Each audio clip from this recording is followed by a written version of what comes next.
Good evening, dear listener.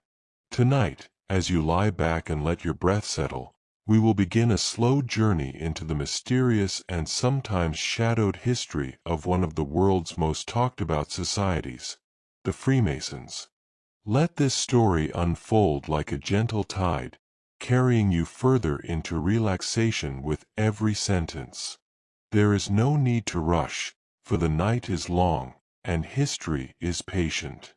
The Freemasons are often described as a secret brotherhood, yet they are also a fraternity that exists openly in many parts of the world. Their lodges can be found in cities and towns, marked with familiar symbols, the square and compasses, sometimes the letter G, sometimes a blazing star. These images have stirred curiosity for centuries. Some see them as harmless emblems of fellowship, others as keys to hidden knowledge. Tonight, we will let our imagination wander through the possibilities, weaving history with myth, fact with folklore. To understand the Freemasons, we must first drift back in time, to the Europe of the Middle Ages. Picture cathedrals rising, their stone towers reaching toward the heavens. Imagine the artisans who built them, stonemasons, craftsmen, and architects. These men worked with tools of precision, chisels and hammers, compasses and squares, instruments that demanded patience and skill. Over generations, guilds of masons were formed, creating rules, rituals, and bonds of loyalty among those who shaped the great buildings of Christendom. But the Freemasons, as we know them today, are more than just a guild of stoneworkers. Their story transforms in the 17th and 18th centuries, when the practical work of carving stone gave way to something more symbolic. The tools of the trade, the square, the compass, the level, were lifted into the realm of philosophy. They became metaphors for virtue, morality, and the mysteries of the universe. Operative masons became speculative masons, builders of ideas rather than of cathedrals. What secrets did they hold? Some say it was knowledge passed down from the builders of Solomon's Temple in Jerusalem, a sacred architecture designed to mirror the cosmos itself. Others whisper of hidden sciences, alchemy, and ancient wisdom preserved in ritual. Still others believe the Masons carry no more than lessons of brotherhood, teaching men to be upright, charitable, and loyal. The truth may lie somewhere in between, shimmering like a half-seen light behind a curtain. As you listen, let the rhythm of this history soothe you. In the flickering glow of candlelit lodges, men gathered to share allegories and perform ceremonies. They dressed in aprons, like the stonemasons of old, and gave each other secret handshakes and passwords. To outsiders, this seemed strange, mysterious, perhaps even dangerous. What could be happening behind closed doors? Why the secrecy, if there was nothing to hide? Part of the answer lies in the nature of ritual itself. Rituals are like lullabies for the soul. They repeat, they reassure, they connect people across time. The Freemasons' rituals borrowed from myths of ancient Egypt, the biblical story of Hiram Abiff, the legendary architect of Solomon's Temple, and the allegories of light and darkness. Each member, when initiated, passed through symbolic journeys. From ignorance into knowledge, from darkness into light. The story was not meant for the outside world, for it was a personal experience, a passage of transformation. Over the centuries, the Masons attracted kings and philosophers, poets and revolutionaries. George Washington wore the Masonic apron. Voltaire was initiated shortly before his death. Mozart composed music inspired by Masonic themes, including the magic flute, which carries the allegories of initiation, trial, and enlightenment. These connections gave the fraternity an aura of power and influence. Was it coincidence that so many leaders were Masons, or was there a guiding hand, unseen but always present? The 18th century was a turning point. As the Enlightenment spread across Europe, ideas of reason, liberty, and progress took root in Masonic lodges. Here men of different ranks and professions could meet as equals, bound not by birth but by oath. They called each other brother, regardless of social class. In a world where society was divided by privilege and hierarchy, this equality seemed radical, even dangerous. It is no wonder that governments and churches sometimes looked at Freemasonry with suspicion, fearing it as a seedbed of revolution. And indeed, Masons were present in revolutions. In America, many founding fathers, including Washington, Franklin, and Lafayette, were known Masons. In France, lodges became places where new ideas of liberty and fraternity were whispered. Were the Masons the architects of revolution, or simply men carried along by the currents of their age? The answer drifts like a shadow, never fully settling.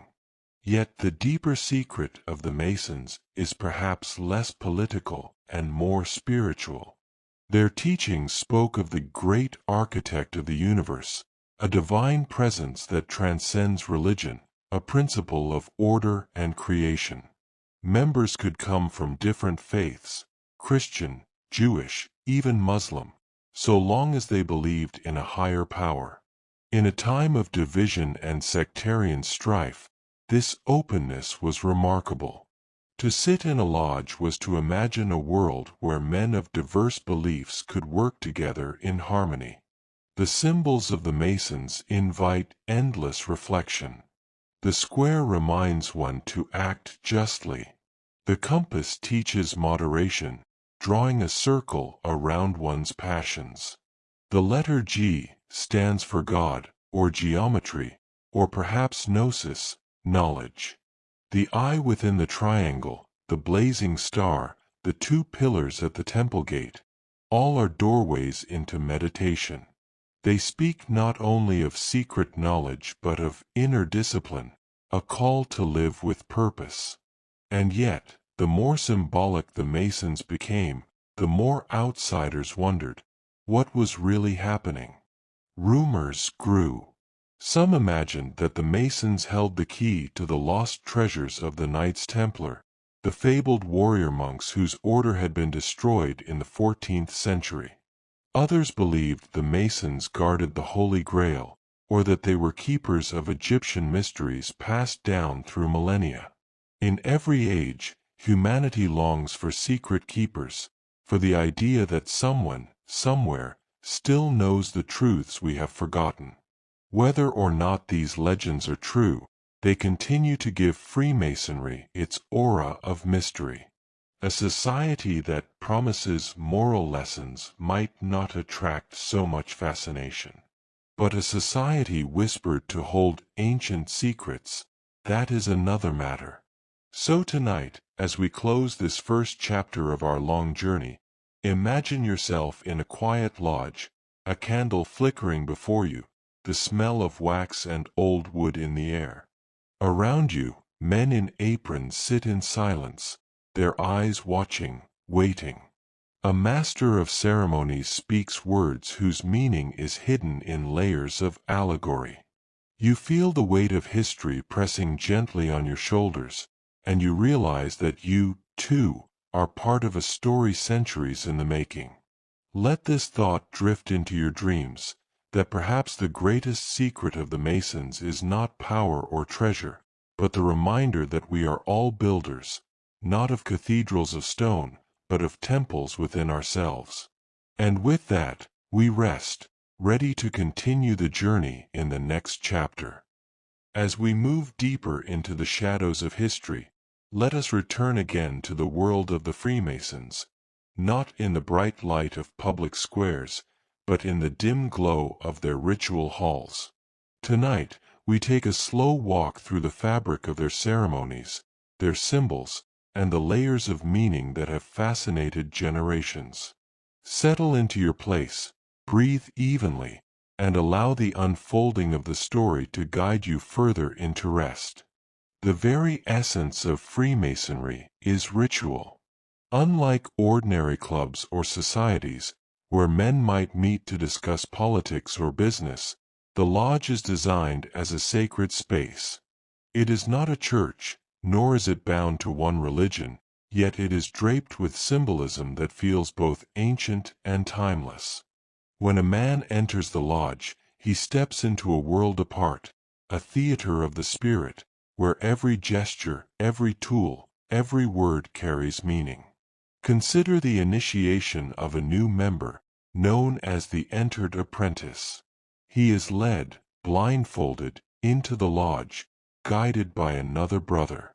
The darkness represents ignorance, the unknown, the state of a soul before enlightenment. Slowly, as the ritual progresses, the blindfold is removed, and light pours in, symbolizing the awakening of knowledge.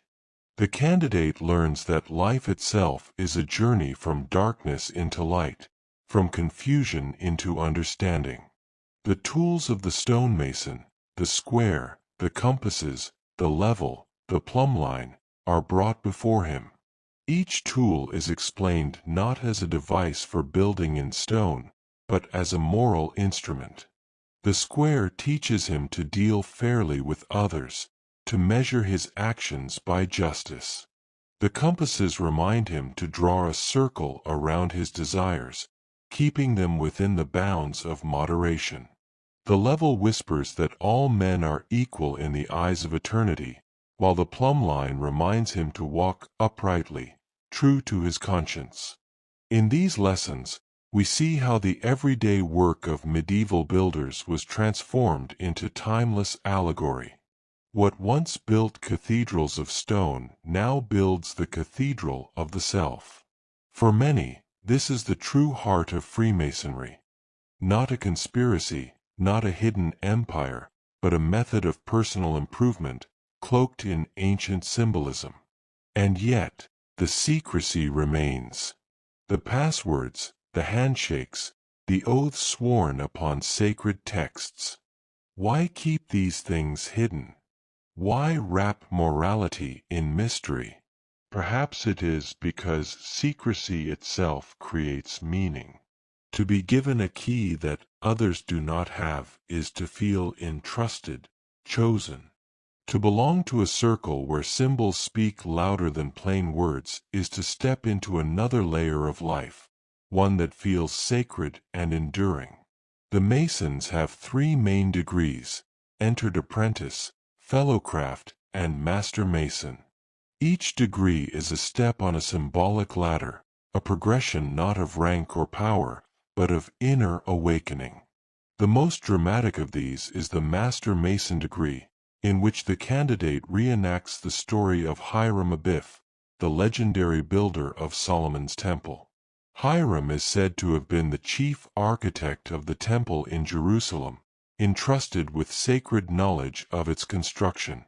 When villains sought to force him to reveal his secrets, he refused, choosing death over betrayal. He was struck down, buried in a shallow grave, and later raised again by the hand of King Solomon. In the Masonic ritual, this story becomes a powerful allegory. The death of ignorance, the rebirth of wisdom, the triumph of loyalty and integrity. For the initiate, it is not only a story but an experience, a symbolic death and resurrection, a passage into deeper understanding.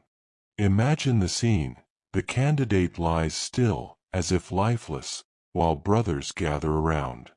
Then he is raised, with a special grip, and welcomed as a master mason. The moment is solemn, moving, even mystical. To the outside world, it may appear strange or theatrical.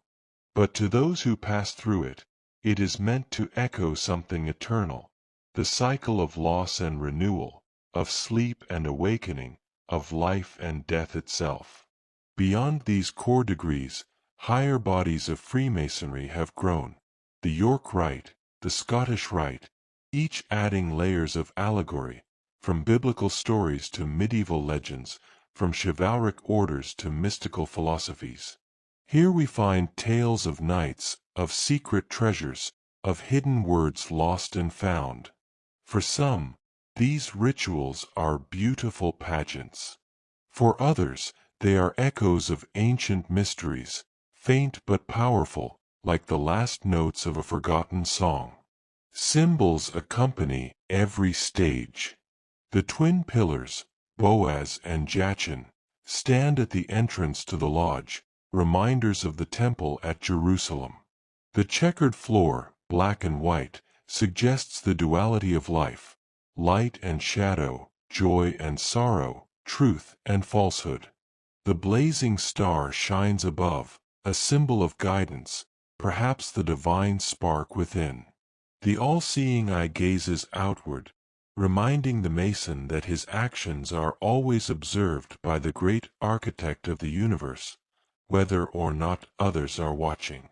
Even the layout of the lodge is symbolic, oriented east to west, like the rising and setting of the sun. The master sits in the east, where light dawns, while other officers take their stations around the compass. The entire room becomes a map of the cosmos, a microcosm of the order that governs creation. To step inside is to step into a world of meaning layered upon meaning, where nothing is without purpose. But beyond the grandeur of symbols, there is also the quiet fellowship. Brothers gather not only to perform rituals but to share meals, to support charities, to offer guidance to one another. In this, we see the balance between mystery and practicality. The secrecy may draw attention, but the daily life of a Mason is often one of service, supporting hospitals, orphanages, scholarships, and relief funds. Still, the outside world continues to speculate. Some imagine that the symbols hide not merely moral lessons but actual secret knowledge. Mathematics, astronomy, even codes of ancient civilizations. Could the square and compasses hold keys to sacred geometry, the hidden patterns of the universe? Could the rituals preserve fragments of Egyptian or Babylonian wisdom, disguised as morality plays? These possibilities continue to stir curiosity, even if no proof is ever found. In the 19th century, Freemasonry expanded rapidly across the globe. Lodges appeared in America, Africa, Asia, and beyond. With expansion came diversity, different cultures shaping the rituals in subtle ways, adapting them to new environments. Yet the core symbols remained: the square, the compasses, the light, the oath. Like a language spoken in many accents, Freemasonry remained united by its shared imagery. It is said that to truly understand a symbol, one must not only look at it, but live with it. To carry the square in your thoughts is to ask yourself daily, am I being fair? To hold the compasses in your mind is to ask, have I kept my passions in due bounds? In this sense, the secrets of Masonry are not secrets at all, but invitations, doors waiting to be opened by those willing to reflect. And yet, the allure of deeper mysteries lingers.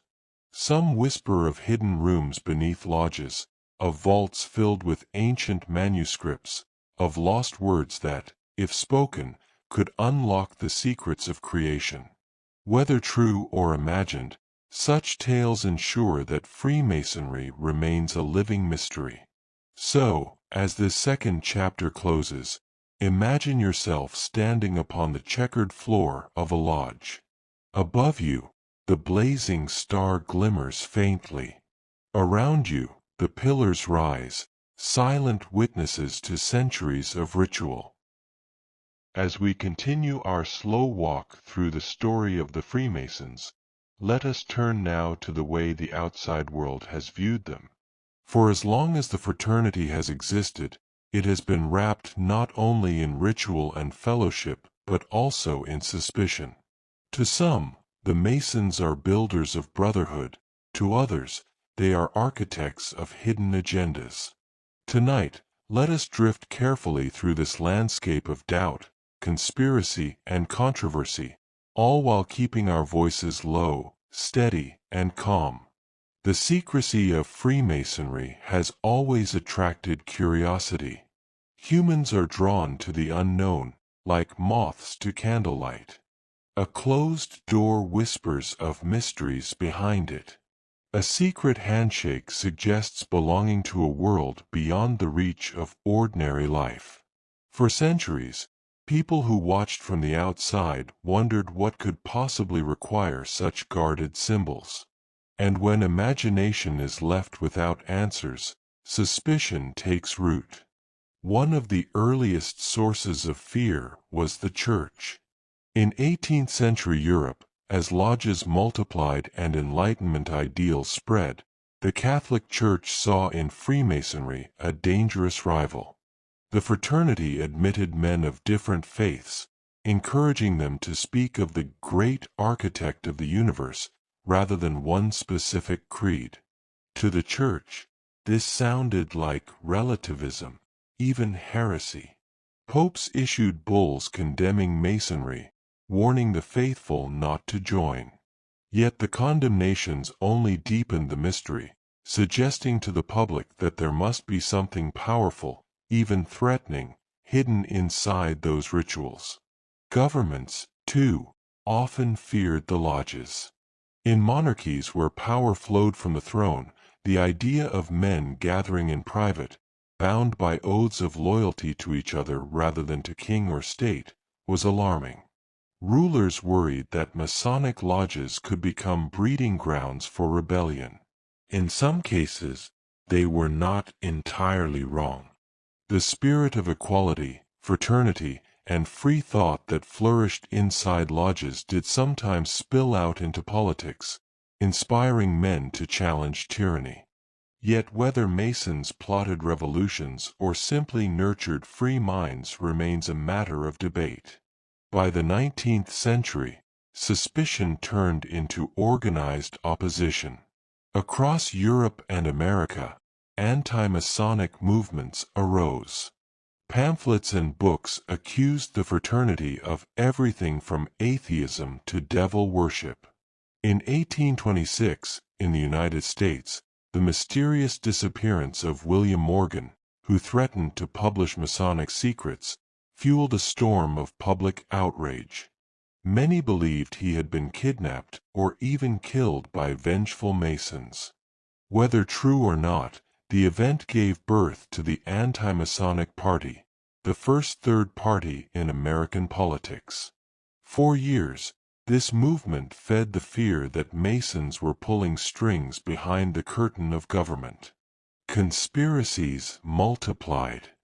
Some claimed that Masons sought world domination, working in secret to control politics, finance, and culture. Others tied them to the Illuminati, another society rumored to manipulate world events. The Masons' widespread presence, lodges in cities across the globe, members among leaders and thinkers, only fueled the idea that they formed a hidden network of influence. Were the revolutions of America and France truly spontaneous, or were they orchestrated in the dim halls of lodges? Did the symbols on the American dollar, the all-seeing eye, the unfinished pyramid, point to a Masonic hand shaping the nation? These questions have never fully disappeared. Even today, whispers of Masonic conspiracy ripple through popular culture.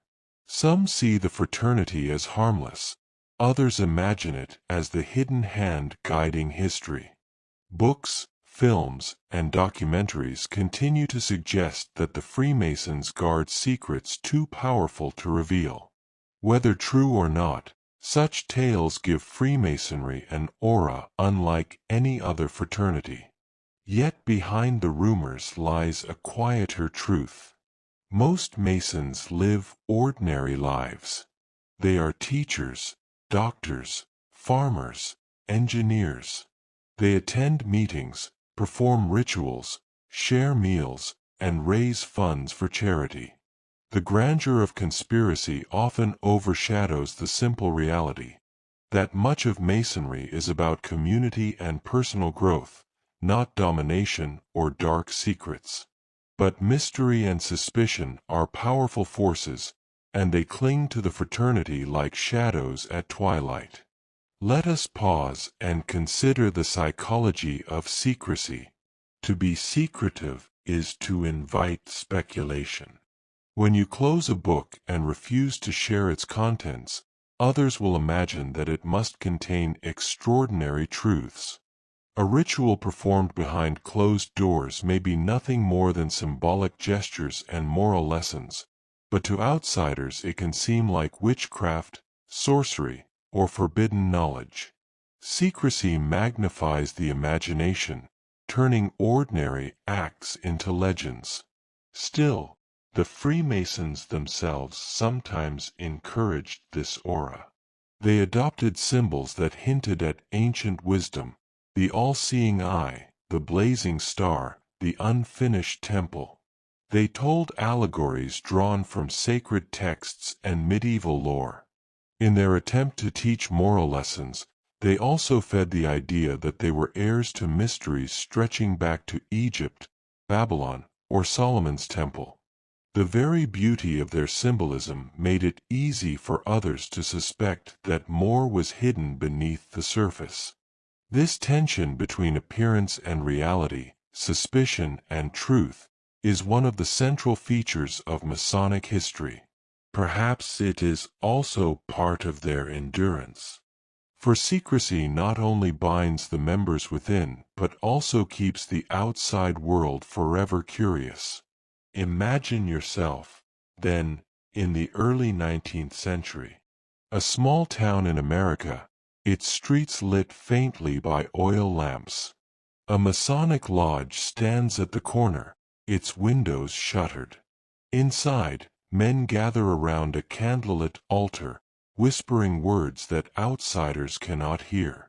A passerby, seeing the lights, wonders what is happening behind those closed doors. Rumors spread, fear grows, suspicion lingers. The truth may be simple fellowship, but the imagination paints it as conspiracy. Such is the paradox of Freemasonry. The more it insists on being a moral brotherhood, the more others suspect it of darker designs. The more it hides, the more others imagine. The more it serves openly in charity, the more its secrecy fuels distrust. And so the story of suspicion continues, century after century, a companion shadow walking beside the light of the fraternity. Some see the Masons as keepers of wisdom, others as hidden rulers. Perhaps the truth, as always, lies somewhere between, in the human need to belong, to protect, and to dream of mysteries larger than ourselves. As you let this chapter sink into the quiet of your evening, breathe gently and let the thought rest with you. Suspicion is often less about those who are suspected, and more about the fears and hopes of those who are looking in from outside. With this, we close the third block of our long journey. The night still stretches before us, and the secrets of the Freemasons still wait to be uncovered in the chapters to come. Close your eyes, dear listener, and let us drift even further back, beyond the lodges of Europe, beyond the revolutions of the 18th century, into the deep well of time where myth and memory blur together. For one of the most enduring mysteries of Freemasonry is the question of origins. Where did it begin? Was it merely a guild of medieval stonemasons that slowly took on symbolism? Or does it stretch further back, into the hidden currents of ancient wisdom, carried forward like embers through the ages? Tonight, we follow these echoes, calmly, patiently, without rushing, letting every possibility unfold like a dream. When we speak of Freemasonry, the mind naturally returns to Solomon's Temple. Again and again, in rituals and legends, the Masons look to that sacred structure in Jerusalem, said to have been built in the 10th century BCE. The temple was more than a building. It was a cosmic model, an image of creation itself. Its inner sanctum, the Holy of Holies, was the meeting place between heaven and earth. To imagine that stonemasons of the Middle Ages could have inherited secrets from that ancient temple may seem far-fetched. Yet the allegories insist upon it. Hiram Abiff, the legendary builder at the heart of Masonic ritual, is said to embody the lost wisdom of Solomon's Temple. Wisdom stolen, buried, and resurrected through the Brotherhood. But the temple is not the only ancient thread. Some point to Egypt, where the pyramids rise like eternal sentinels on the desert plain. The Egyptians were masters of stone, geometry, and symbolism. Their priests spoke in allegories of death and rebirth, of journeys through darkness into light. Can we not hear faint echoes of this in the Masonic initiation, where the candidate is led blindfolded, only to emerge into illumination? Some writers of the 18th and 19th centuries believed so, tracing Freemasonry back to the mysteries of Isis and Osiris, the rituals performed along the Nile thousands of years ago. Others find connections to the builders of medieval cathedrals.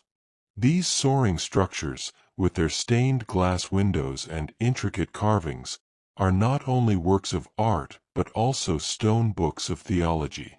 The Masons who raised them used sacred geometry, embedding mathematical harmony into every arch and pillar. To walk into a Gothic cathedral is to walk into a vision of the universe expressed in stone and light. It is no wonder that the guilds of Masons were regarded with awe, their knowledge respected, even feared. Could these guilds, in their secrecy and skill, have laid the foundation for speculative Freemasonry, carrying forward not only craftsmanship but also spiritual insight? And then there are the Knights Templar, that fabled order of warrior monks who rose in the 12th century to defend pilgrims in the Holy Land. The Templars became rich, powerful, and deeply mysterious. When they were destroyed by King Philip IV of France in the early 14th century, legend spread that their treasures and knowledge were hidden, their secrets preserved by survivors who blended into other brotherhoods. Some claim that these survivors seeded the roots of Freemasonry, disguising themselves under new symbols, continuing their mission in silence. The very image of knights, with their vows of loyalty, secrecy, and service, feels close to the Masonic ideal. Whether or not the link is true, it has fueled centuries of speculation.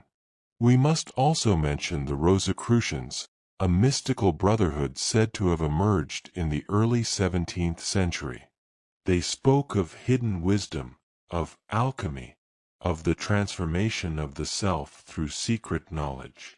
Their manifestos, filled with cryptic language, stirred Europe with promises of enlightenment. Some believe that Freemasonry absorbed elements of Rosicrucian thought, blending stonemason guild traditions with esoteric philosophy. To this day, Rosicrucian imagery, roses, crosses, and allegories of light, sometimes drifts into Masonic lore, like strands of a tapestry woven from many threads. The question of origins, then, becomes not a single path but a forest of possibilities. The Temple of Solomon, the mysteries of Egypt, the guilds of cathedrals, the Templars, the Rosicrucians, all stand as landmarks on the horizon of Masonic history. Each offers echoes, resonances, symbols that align too closely to be ignored, yet too faintly to be proven.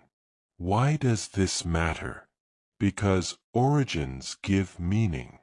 To believe that one belongs to a chain stretching back to ancient wisdom is to feel grounded in time, connected to something larger than oneself. Freemasonry, by weaving these echoes into its story, gives its members not only rituals but roots, roots that sink deep into mythic soil, nourishing the imagination. But origins are not only about the past, they are also about identity. If the Masons came from Solomon's temple, then they are keepers of sacred architecture. If they came from Egypt, they are heirs of mystery schools. If from the Templars, they are guardians of hidden treasures. Each possibility shapes the way the fraternity is seen, both by its members and by the outside world. Perhaps the truth lies in a combination, a medieval guild that absorbed stories and symbols from many traditions, creating a new vessel for old wisdom. Let us imagine for a moment, sitting in a lodge centuries ago, as a master tells the story of Hiram Abiff. The candles flicker, shadows dance on the walls, and the words drift like smoke. Tales of a temple long destroyed, of secrets buried in stone, of a master slain for refusing to betray his trust. To hear such a story is to feel transported, not merely into another age, but into the eternal drama of humanity's search for knowledge and fidelity. Whether the story is literal or symbolic hardly matters. It speaks to something deep in the soul, something that longs for continuity with the past. The very act of linking to ancient origins is itself a ritual. It is a way of saying, we are not adrift in time, but anchored. We are part of a chain of builders stretching from the dawn of civilization to the present day. In this sense, the secrets of Freemasonry may not be hidden treasures or occult formulas, but the quiet assurance that life is meaningful when it is connected to a greater whole. Still, the imagination refuses to rest. What if there are hidden archives beneath lodges, filled with scrolls of lost knowledge? What if there are vaults under cathedrals where Templar relics lie in silence, guarded by codes only the Masons can read? What if the geometry of the pyramids whispers in the compasses and squares of Masonic ritual? Such thoughts are dreams, perhaps, but dreams have power. They keep the mystery alive, generation after generation. And so, as we close this fourth block of our journey, let us hold gently to the thought that Freemasonry's origins may never be fully known. They are like stars seen from a distance, bright, suggestive, yet unreachable. To follow them is to wander into myth, but also into meaning. For in the end, it may not matter whether the Masons truly descend from Solomon's builders or the Templar survivors. What matters is the story itself, the echo of continuity, the feeling that we are part of a great, unfinished temple of humanity. As you rest now, imagine yourself standing among the ruins of an ancient site, the stones still warm from the sun, the air heavy with history. You run your hand along the carved surface, feeling the grooves left by builders long forgotten. As our journey drifts onward, we turn from legends of origins to the living heart of Freemasonry, the bonds between its members. For though the world whispers of secrets and conspiracies, at the center of the lodge lies something quieter, gentler, and perhaps more enduring: brotherhood. Tonight, let us rest within that fellowship, exploring what it has meant across centuries, why it has endured, and how it has shaped the lives of those who wear the apron of the Mason. When a man joins Freemasonry, he is not merely entering a club or a society. He is stepping into a network of brothers bound by ritual and oath. The word brother is not used lightly. It is spoken again and again, in greetings, in toasts, in letters. In the lodge, a duke and a shoemaker, a philosopher and a soldier, call each other by the same name. This leveling of rank, this insistence on equality within the lodge, has been one of its most radical features. For centuries, it has offered a glimpse of a world where status and class fall away, replaced by a bond of shared humanity. Consider the 18th century, when monarchies and aristocracies ruled much of Europe. To be born into privilege meant one life, to be born into poverty meant another. Yet inside the lodge, these differences softened.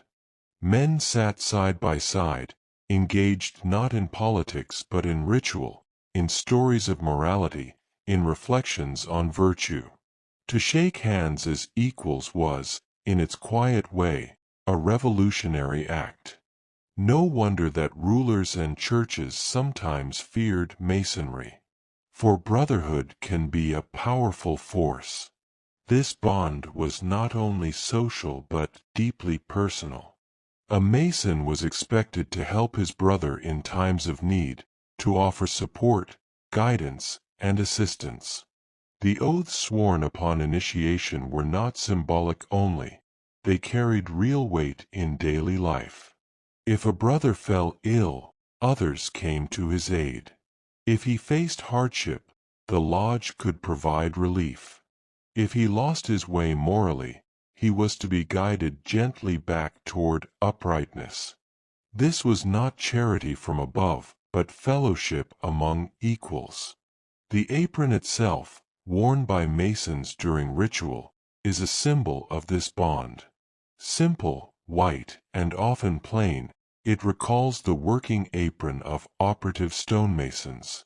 To wear it is to say, I am a builder among builders, not higher, not lower, but one of many. Even when embroidered with symbols in higher degrees, the apron remains a reminder of labor, humility, and fraternity. Meals shared after meetings, known as festive boards, became another way of sealing this bond. In candlelit rooms, brothers would dine together, raise toasts, sing songs, and speak of ideals. These gatherings were filled with laughter as well as solemnity, blending the sacred with the ordinary. For fellowship is not only built on ritual but also on simple human contact. A shared meal, a shared story, a shared glass raised in goodwill. Charity, too, flowed naturally from this sense of brotherhood. From the earliest days, lodges collected funds not only for their members but also for widows, orphans, and the poor in their communities. Over time, this grew into hospitals, schools, and scholarships funded by Masonic organizations. Even today, Masonic charities quietly provide millions in relief each year. To outsiders, this may seem at odds with the rumors of dark secrets. But within the fraternity, it is simply the practical expression of the principle of brotherhood.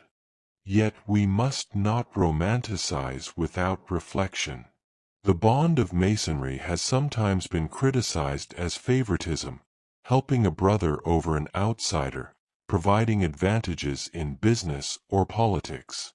In some times and places, this suspicion has carried weight.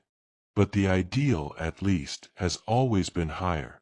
To help each other not for personal gain but for the sake of mutual care, and to extend that spirit outward into the wider world. Let us imagine for a moment what it felt like to be initiated centuries ago. A man, nervous and unsure, enters the lodge blindfolded. He hears voices around him, feels a hand guiding his steps. When the blindfold is removed, he sees faces watching him with solemn kindness. At the end of the ritual, he is no longer alone. He has become part of something larger. he is welcomed not with suspicion but with the warm word, brother. For some, that word alone was worth more than any secret. Brotherhood also carried across borders.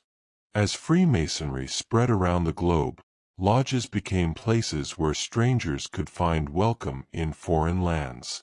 A traveling Mason could knock on the door of a lodge in another country and, by the shared signs and symbols, be received as kin.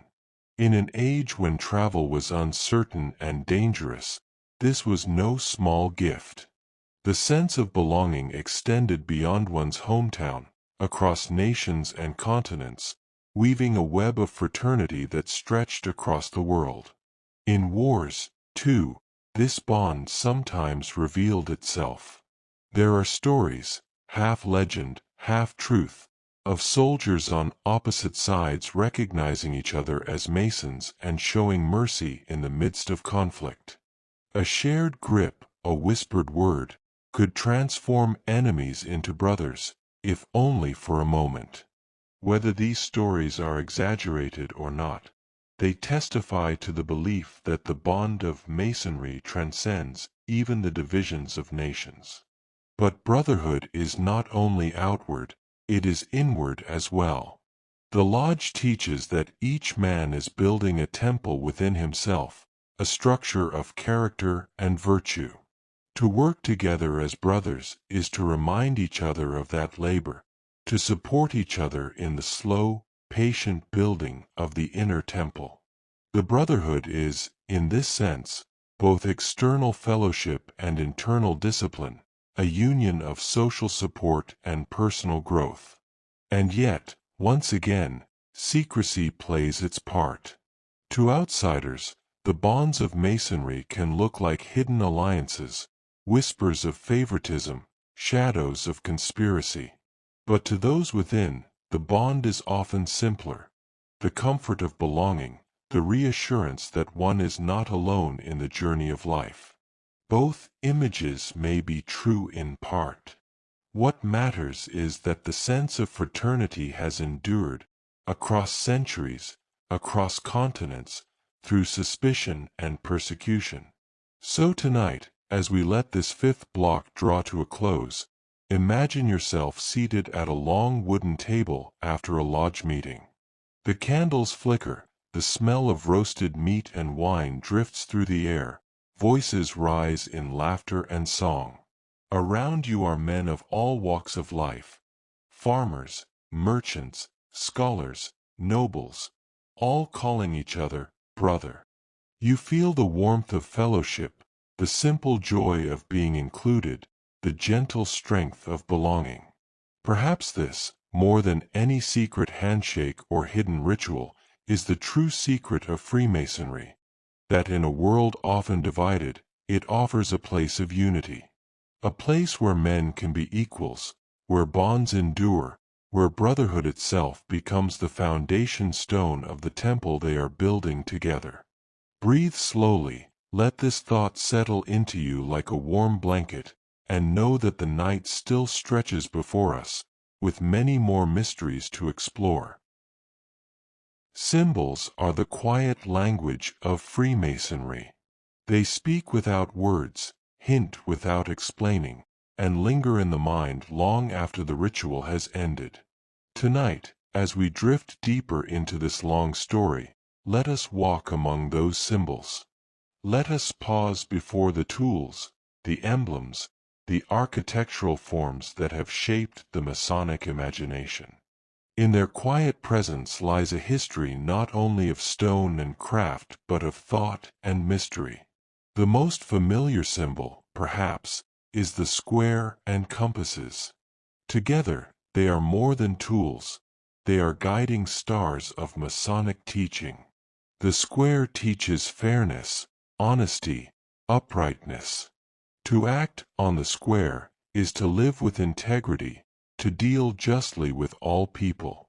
The compasses, with their curved arms, remind us to draw circles around our passions, to keep desires within bounds, to balance freedom with restraint. Between them rests the letter G, in many lodges, sometimes said to mean geometry, sometimes God, sometimes the great architect of the universe. It is ambiguity itself that gives the symbol power, allowing each Mason to find his own meaning. But the square and compasses are not alone. The two pillars, Boaz and Jachin, stand at the entrance of every symbolic lodge. They recall the pillars said to have stood at the porch of King Solomon's temple in Jerusalem. In the ritual imagination, every lodge is a symbolic temple, built not of stone but of human character. Passing between the pillars is to step from the profane into the sacred, from the world outside into a space of reflection and fraternity. Their names, drawn from Scripture, carry meanings of strength and stability, balance and permanence. Above the pillars, often imagined in fresco or carving, shines the all-seeing eye. To the outsider, it is a mysterious emblem, sometimes feared as a mark of surveillance or control. To the Mason, it is a reminder of conscience, of divine presence, of the watchfulness of the great architect. No act is truly hidden, no thought entirely secret, for the eye sees within as well as without.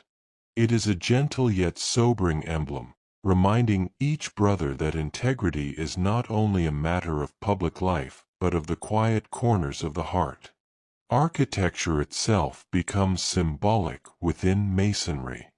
The unfinished temple is a metaphor for the human soul. Each stone must be cut, squared, polished. Each joint must be fitted with care.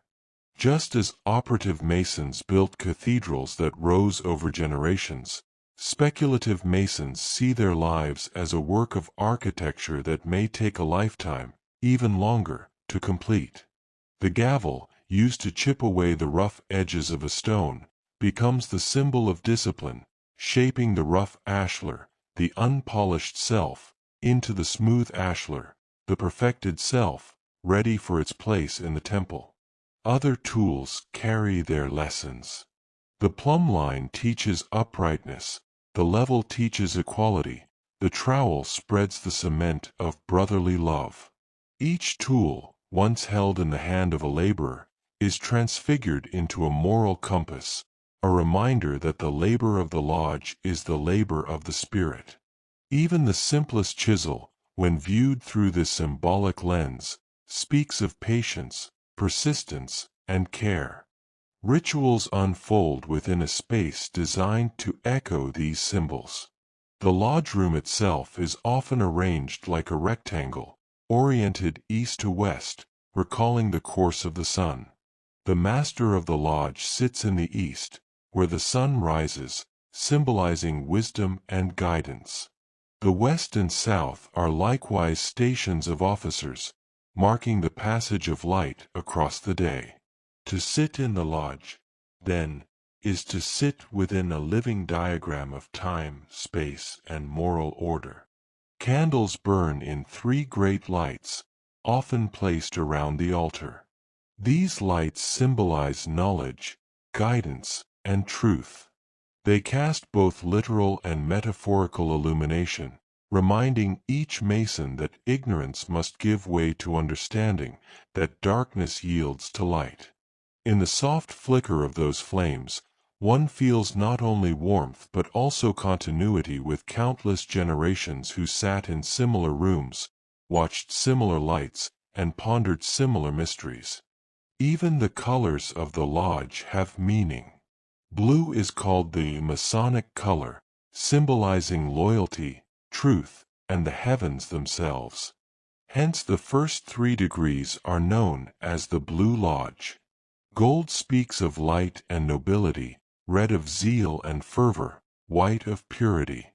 When seen together, these colors create an atmosphere not only of beauty but of layered meaning, where every hue whispers of a virtue to be cultivated. Let us not forget the tracing boards, painted or engraved images used in the teaching of Masonic lessons. Each degree has its own board, filled with symbols, ladders reaching heavenward, globes of earth and sky, tools, pillars, stars, and compasses. They are like visual maps of a journey, guiding the initiate through layers of meaning. To gaze upon a tracing board is to wander in a symbolic landscape where every element invites meditation. Stone itself, in Masonic thought, is more than material. It is a metaphor for the human condition. The rough stone, unshaped and unpolished, represents man in his natural state, full of potential but also of imperfection. Through labor, discipline, and brotherhood, the stone is worked, smoothed, and made ready. At last, it may find its place in the great temple not built with hands, eternal in the heavens. This transformation is not about masonry of earth, but the masonry of the soul. For centuries, these symbols have provoked speculation. To the devoted Mason, they are guides for moral living. To the curious outsider, they are puzzles to be decoded, hints of hidden knowledge. To the critic, they are signs of secrecy, exclusion, or conspiracy. But beyond all these interpretations lies something simpler: the power of symbol itself. Humans have always needed symbols, images that speak to both mind and heart, that carry truth not in definitions but in suggestions. The Masons inherited many of their symbols from older traditions, biblical imagery, medieval craft, Renaissance philosophy. But in weaving them together, they created a tapestry that has endured, recognizable across languages and cultures.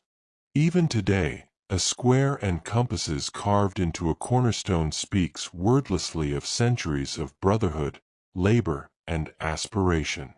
As we close this long reflection on Masonic symbols and architecture, imagine yourself standing before a great cathedral under construction in the Middle Ages. Stones lie in heaps, scaffolding rises against the sky, masons work with hammer and chisel. Now imagine those tools transfigured into ideas, the stones into souls, the cathedral into the temple of humanity. This is the vision Masonry has sought to keep alive: that life itself is a work of architecture, that we are all builders, and that every act of honesty, kindness, and discipline lays another stone in the unseen temple of the Spirit. Let this vision linger as we drift deeper into rest.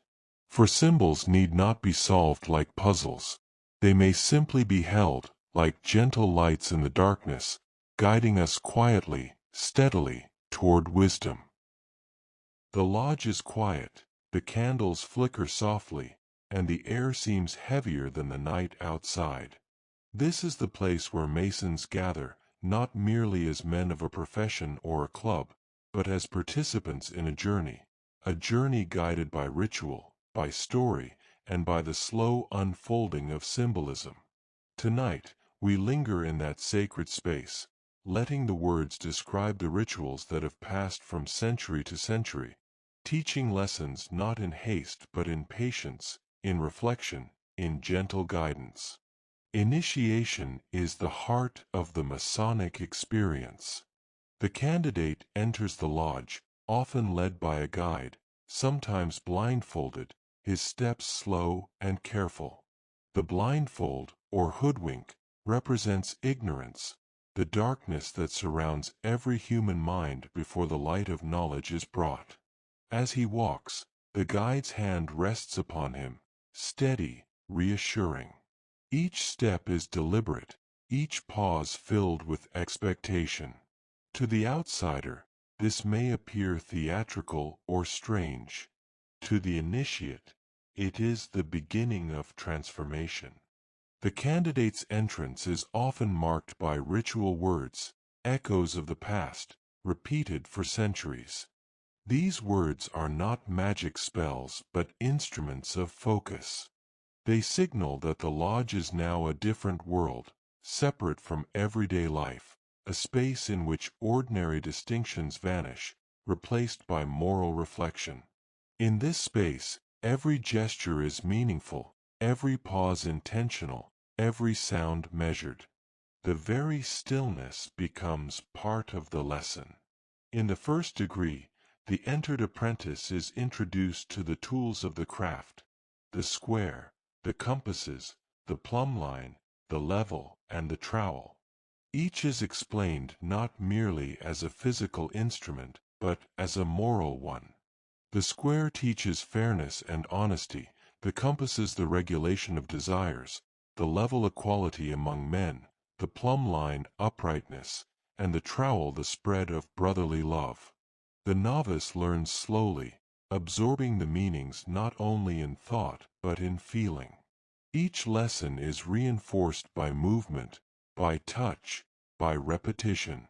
As the candidate progresses, he takes oaths, binding himself to principles of integrity, loyalty, and discretion. These are not simply promises to the lodge or its members, they are promises to the self. The words, solemnly spoken, settle into the mind, marking the beginning of a moral journey. In some ways, this is the most private and personal part of the ritual. No one can take these lessons away, and no one can impose them upon another. They are accepted freely, yet with seriousness, carrying weight far beyond the lodge room. The fellow craft degree follows, deepening the journey. Here, the candidate is guided further into allegory, learning more complex symbols and stories. Architectural imagery takes on greater significance, and the candidate contemplates the intellectual as well as the moral aspects of Masonry. Geometry, mathematics, and philosophy are introduced, not merely as study, but as keys to understanding the universe and one's place within it. Each symbol becomes a mirror, reflecting questions about life, purpose, and human responsibility. Then comes the Master Mason degree, the culmination of the initial journey. The legend of Hiram Abiff, the master builder of Solomon's temple, is enacted. Hiram represents loyalty, fidelity, and the pursuit of truth. When he is confronted by those who would force him to betray the secrets of the temple, he refuses, even at the cost of his life. The candidate witnesses this allegorical death, sometimes lying in symbolic repose, as the story unfolds around him. He experiences, in miniature, the passage from ignorance to understanding, from weakness to moral strength.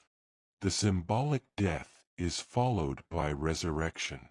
Hiram rises, and the candidate rises with him, marking the triumph of integrity over coercion, of wisdom over ignorance, of light over darkness. This enactment is both solemn and deeply moving. It is meant to touch something within the participant, a quiet, reflective understanding that life itself contains trials, moments of darkness, and opportunities for renewal. The lesson is internalized, not because it is dictated, but because it is experienced. Higher degrees expand upon these themes. The Scottish Rite, the York Rite, and other Masonic bodies introduce additional allegories, often drawn from biblical or historical stories. Candidates may learn of knights, sages, and hidden treasures. They may contemplate moral dilemmas, ethical questions, and the consequences of action and inaction. Each degree adds a layer of reflection, a deeper meditation, a subtle enrichment of the inner temple that every Mason is building. Ceremony is never casual. Every step, every gesture, every symbol is deliberate. The floor may be checkered, representing the dualities of life, light and dark, joy and sorrow, knowledge and ignorance. Pillars mark the limits of the sacred space, while stars, compasses, and other symbols hover in frescoes or engravings above. The candidate is taught to read these symbols not as puzzles to be solved, but as prompts for thought, reminders of principles to live by. The ritual is immersive. Candles flicker in their holders, casting shadows that move like ghosts on the walls. Voices speak slowly, measured, echoing from the centuries. Every tool, every motion, every word reinforces a story that stretches across time. To witness it, even silently, is to feel the weight of tradition and the depth of human longing for understanding. Some elements of initiation are practical, too. The repetition of movements, the careful attention to positions, the memorization of words, all train the mind and body. The ritual becomes a form of meditation, a slow, deliberate practice in awareness and discipline. Even those who later leave the lodge often recall the impressions vividly. The feel of the apron, the texture of the floor, the flicker of the candles, the solemn cadence of the words. Outside observers have often been fascinated, sometimes fearful, of these ceremonies. In a world where privacy can breed suspicion, the secrecy of the lodge has sparked rumor, speculation, and myth. Yet to the Mason, the secrecy is less about concealment from the public and more about preserving a sacred space. The lodge is a place apart, a sanctuary for reflection, learning, and moral contemplation. The lessons are experienced, not merely heard. Let your mind settle into the lodge as we imagine it tonight. The soft scent of wax and wood, the quiet breath of attentive men, the slow unfolding of ritual, all combine to create a space that feels outside of ordinary time. Here, the candidate is transformed not through coercion, not through display, but through experience, contemplation, and gentle guidance. And so, as this seventh block draws to a close, we may reflect on the power of ritual itself. It is not only a vehicle for knowledge but a mirror for the soul. The secrets of Freemasonry are not hidden formulas or forbidden treasures. They are practices, experiences, and reflections designed to cultivate patience, morality, and awareness. In this quiet, measured way, the fraternity carries forward the wisdom of generations, layer by layer, degree by degree, candle by candle.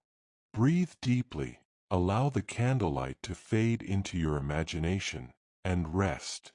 The night continues, and the journey of discovery still stretches before us, long and gentle, like the winding corridors of a temple built in the heart. The history of Freemasonry is woven into the broader tapestry of human society, its threads crossing into revolutions, politics, and the shaping of ideas. Yet tonight, we move slowly, letting each connection settle like soft dust upon our consciousness, absorbing the story without rush or urgency. The Masons, more than a guild, have sometimes been participants, sometimes observers, in moments that shifted nations, always quietly, almost imperceptibly, in the way of water shaping stone over centuries. During the Age of Enlightenment, the lodges of Europe became more than meeting places for Masons and tradesmen. They became incubators of ideas. Philosophers, scientists, writers, and political thinkers gathered under their roofs, exchanging ideas about reason, liberty, equality, and fraternity. These concepts, radical in their time, were quietly nurtured in the ritual and fellowship of Masonry. It was a space where men could think freely, speak cautiously, and explore the principles that would later ripple outward into society at large.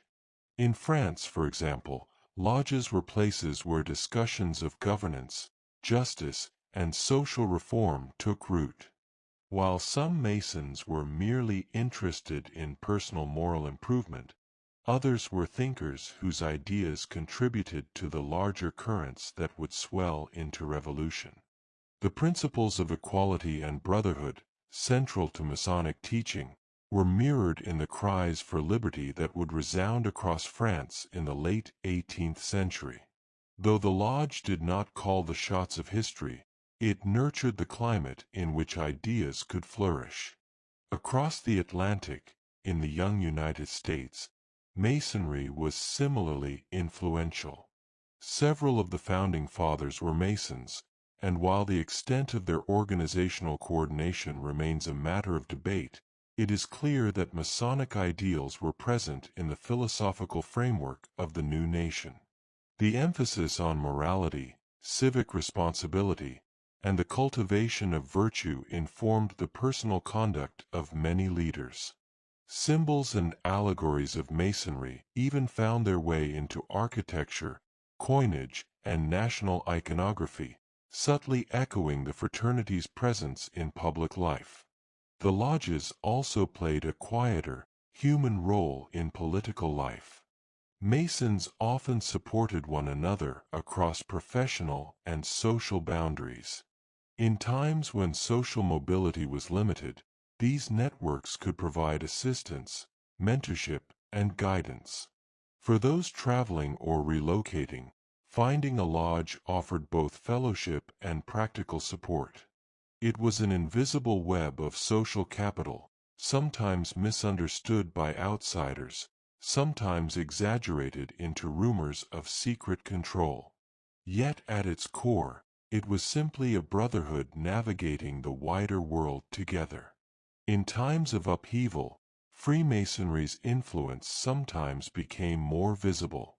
During the American Revolution, for instance, the shared bonds of Masonry facilitated connections among leaders, creating channels of communication and trust. In Europe, revolutionary thinkers, often Masons, debated and organized in lodges, sometimes facing persecution for their ideas. The secrecy of the fraternity provided a measure of protection, allowing discussion to proceed where public speech might be dangerous. The lodge, in this sense, became a quiet incubator of social change. Yet Masonic involvement in politics has always been nuanced. While ideas of liberty, equality, and fraternity spread through lodges, Freemasonry itself is not a political party. It does not issue decrees or direct revolutions. Instead, it nurtures principles and fosters moral reflection. The members carry these principles into the wider world, where they may influence society in diverse ways. The secrecy of the rituals and the emphasis on personal moral development mean that the fraternity is less about collective political action than about the preparation of the individual to act ethically within the world. This duality, between public influence and private reflection, is central to understanding Freemasonry's historical role.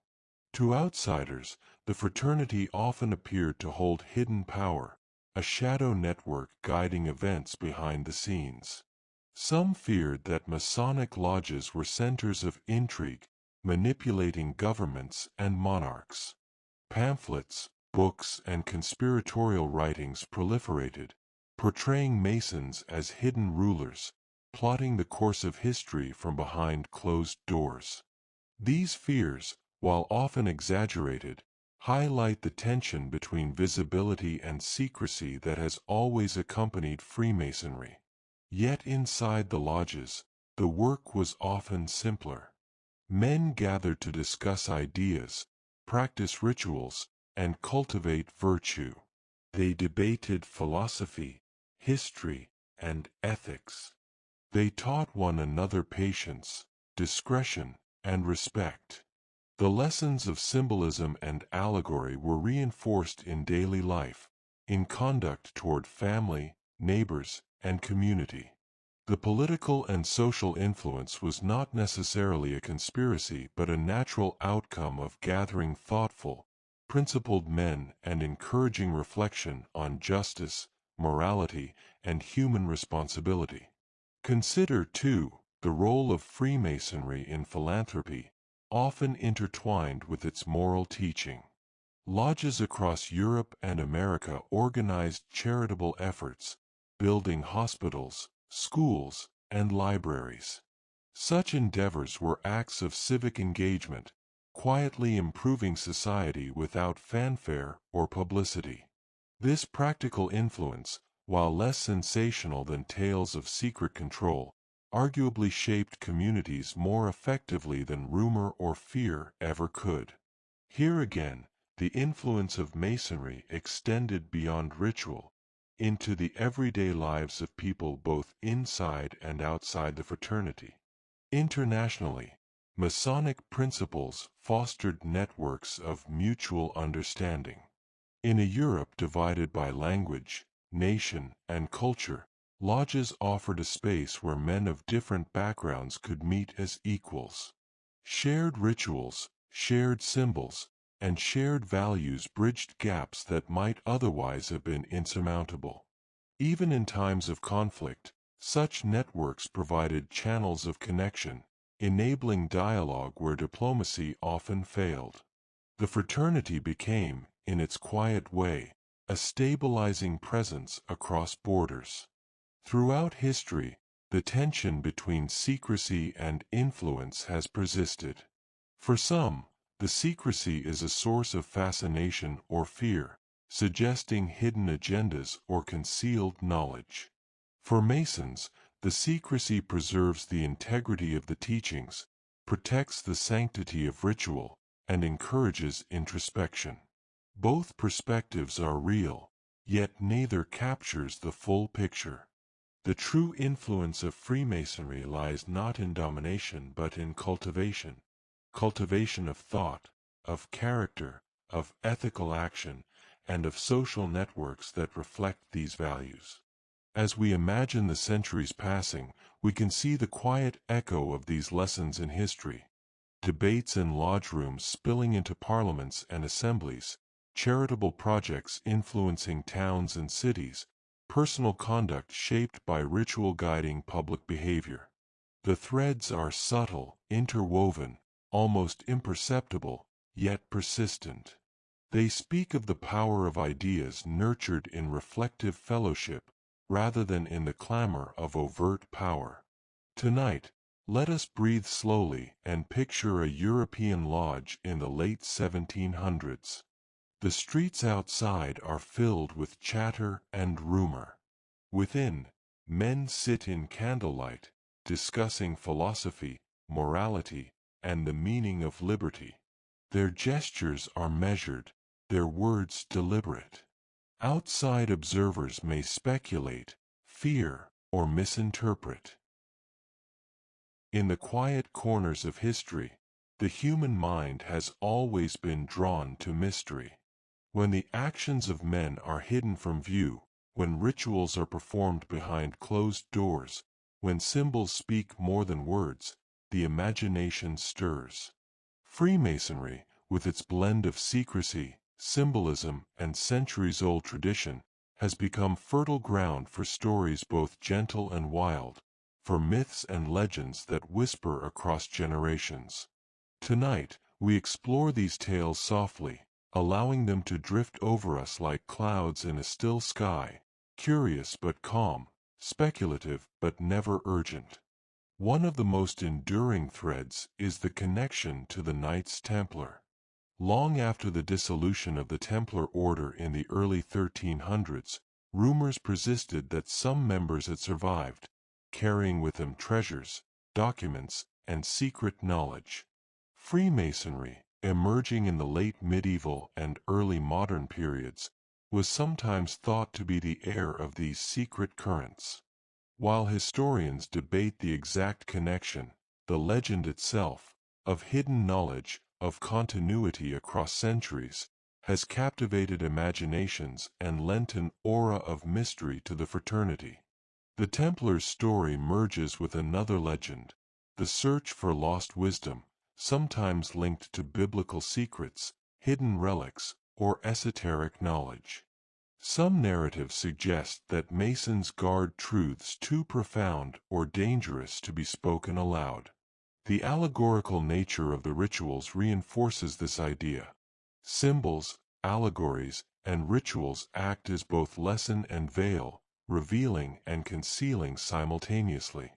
The fascination arises from the very tension between revelation and secrecy, a quiet play of shadows that stirs curiosity without demanding certainty.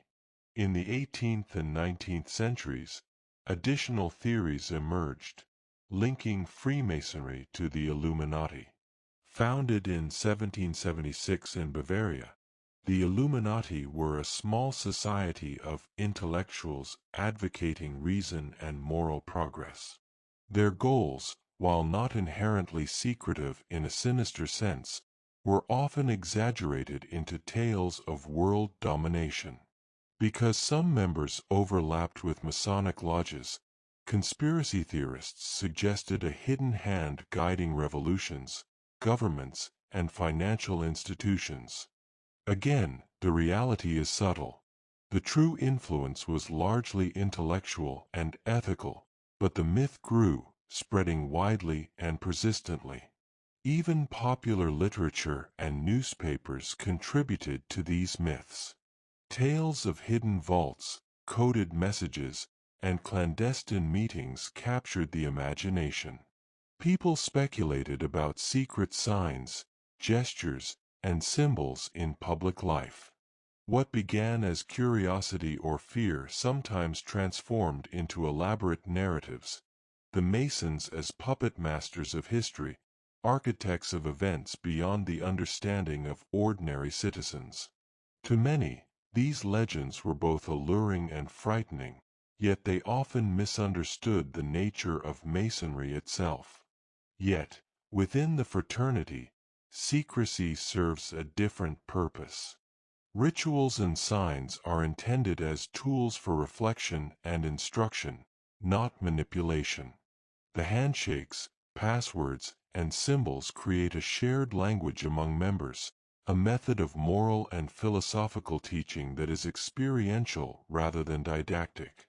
The secrecy preserves the sanctity of the experience and encourages personal contemplation.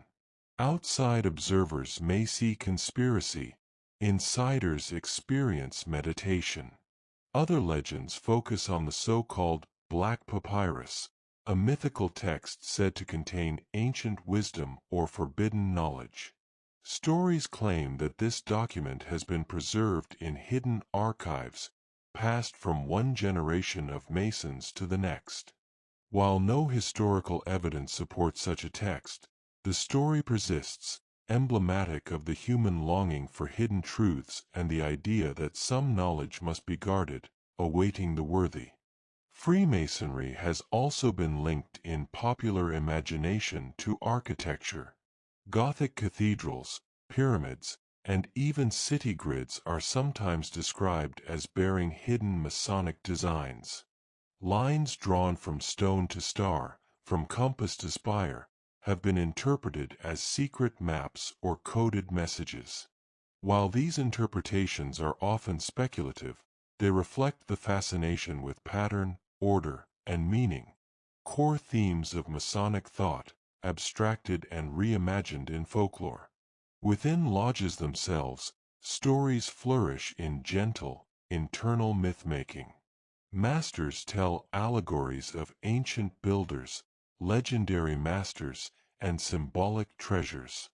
These narratives are not intended as secret instructions for power, but as vehicles for reflection on virtue, loyalty, and perseverance. They sustain a sense of continuity, connecting each generation to the past, anchoring present experience within a broader moral and symbolic landscape. Rumors of Masonic involvement in revolutions, political intrigues, or global conspiracies persist, yet historians have consistently emphasized context and nuance. Masonic influence has generally been subtle, social, and philosophical rather than conspiratorial. The fraternity provided networks, education, and moral frameworks, which naturally shaped societies over time. But these effects are not equivalent to orchestration of events. The allure of hidden control is more a reflection of human fascination with the unseen than a description of reality. Still, the myths endure because they touch something deep in the human psyche.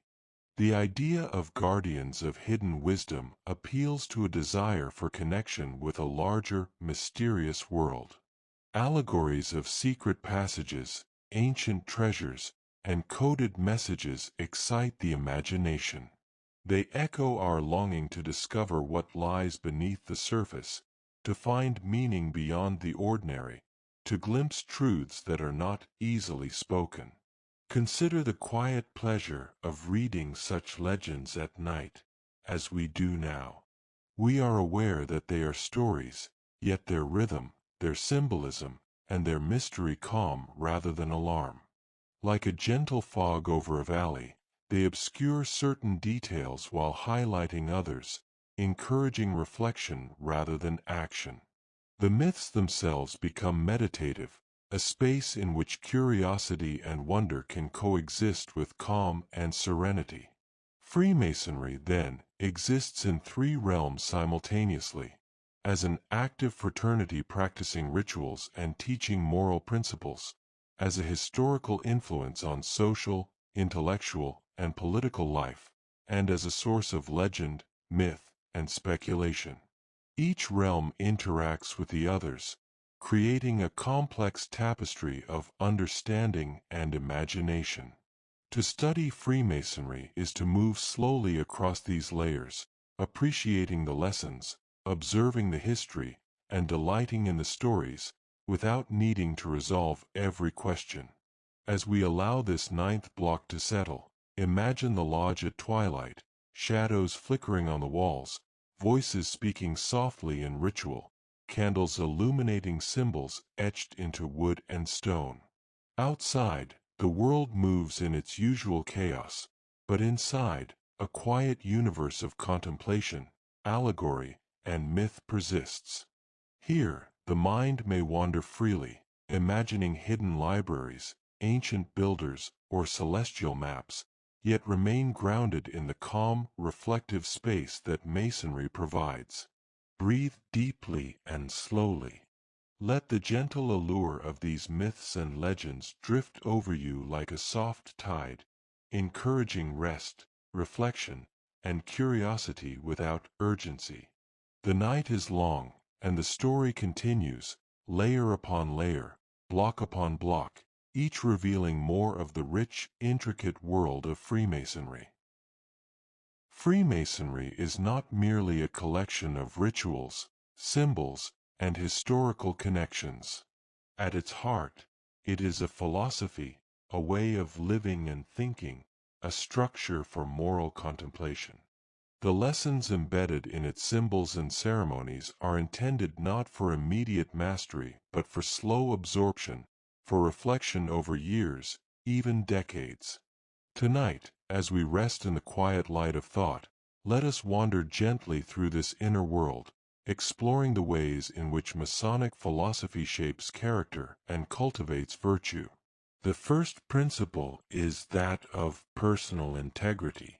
Every Mason is taught, from the first degree onward, that honesty and uprightness are the foundation of life. The square, the plumb line, and the level, ever present in ritual, are not mere tools, they are mirrors for the soul. To act on the square is to live in accordance with moral truth, to align oneself with principles that are steady and just, even when the world offers shortcuts or temptations. The lesson is subtle yet profound. Morality is not simply external compliance but an internal structure, carefully maintained like a temple of stone and spirit. Self-knowledge is another pillar of the Masonic journey. The allegories and rituals invite introspection. The blindfold of initiation, the journey across the lodge, the symbolic death and resurrection, all serve to encourage reflection on one's own limitations, biases, and potential. Freemasonry teaches that to know the world, one must first know oneself.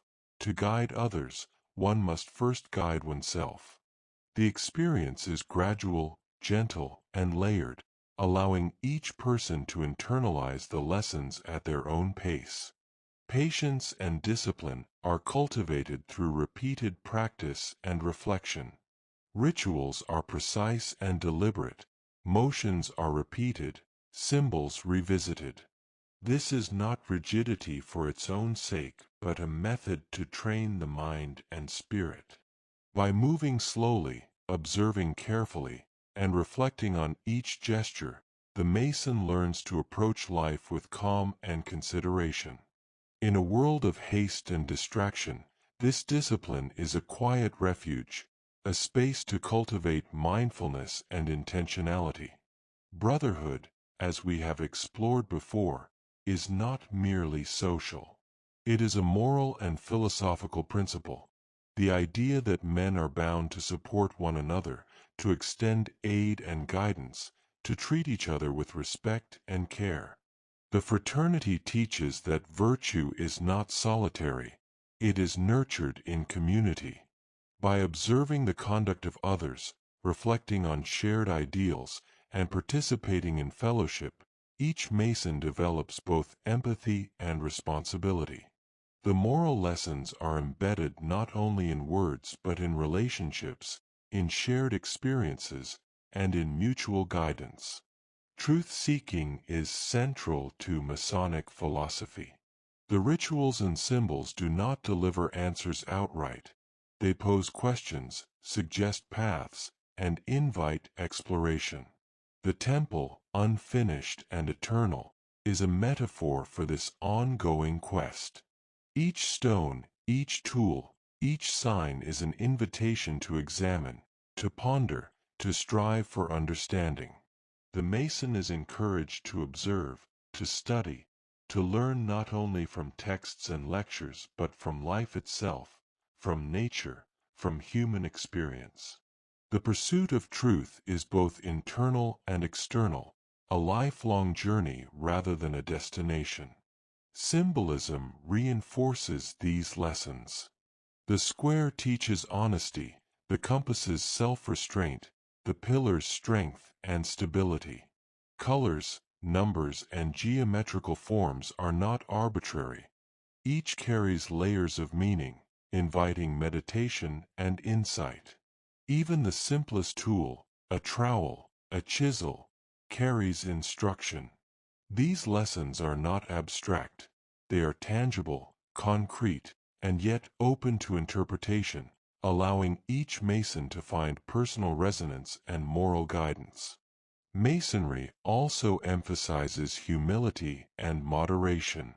While the fraternity celebrates knowledge and skill, it reminds its members that wisdom is never complete and perfection is always a work in progress.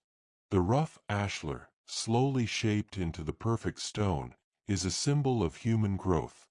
Patient, incremental, never finished. Pride is tempered by reflection, ego restrained by awareness, and ambition guided by ethical principles. The moral work is ongoing, lifelong, and never fully complete, a reminder that personal development is a journey, not a state. Another core lesson is charity and civic responsibility. Moral development is not confined to the lodge, it is expressed in action. Helping a brother, assisting a widow or orphan, contributing to education or healthcare, these are practical extensions of Masonic ideals. Virtue is not merely theoretical, it is enacted. The philosophy of Masonry insists that moral growth has real-world consequences, that ethical principles must manifest in behavior, and that society benefits when individuals cultivate character. Freemasonry also cultivates tolerance and understanding. Members come from diverse backgrounds, religions, and walks of life. Ritual and shared principles create a common language, allowing differences to coexist peacefully. By learning to appreciate varied perspectives, to work cooperatively, and to recognize common humanity, Masons develop a broader ethical vision, one that embraces dialogue, empathy, and respect. In a world often divided by belief, politics, or culture, this aspect of moral instruction carries profound significance. The philosophy of Freemasonry, then, is not merely an abstract system but a lived practice. It integrates reflection, discipline, community, and action. Rituals, symbols, and allegories serve as tools for teaching and reinforcement. Each degree adds depth and perspective. Each lodge becomes a microcosm of moral experimentation, a laboratory for personal growth, a sanctuary for contemplation. The lessons are subtle, cumulative, and deeply human. Let us imagine, gently, the lodge at night, candlelight casting soft shadows over carved symbols. A Mason contemplates the square, reflecting on his actions during the day. He feels the presence of brothers, past and present, reminding him of connection and responsibility. The quiet ritual continues, not as performance but as meditation, not as instruction but as invitation. He absorbs the lessons at his own pace, integrating knowledge, experience, and reflection into the ongoing work of the soul.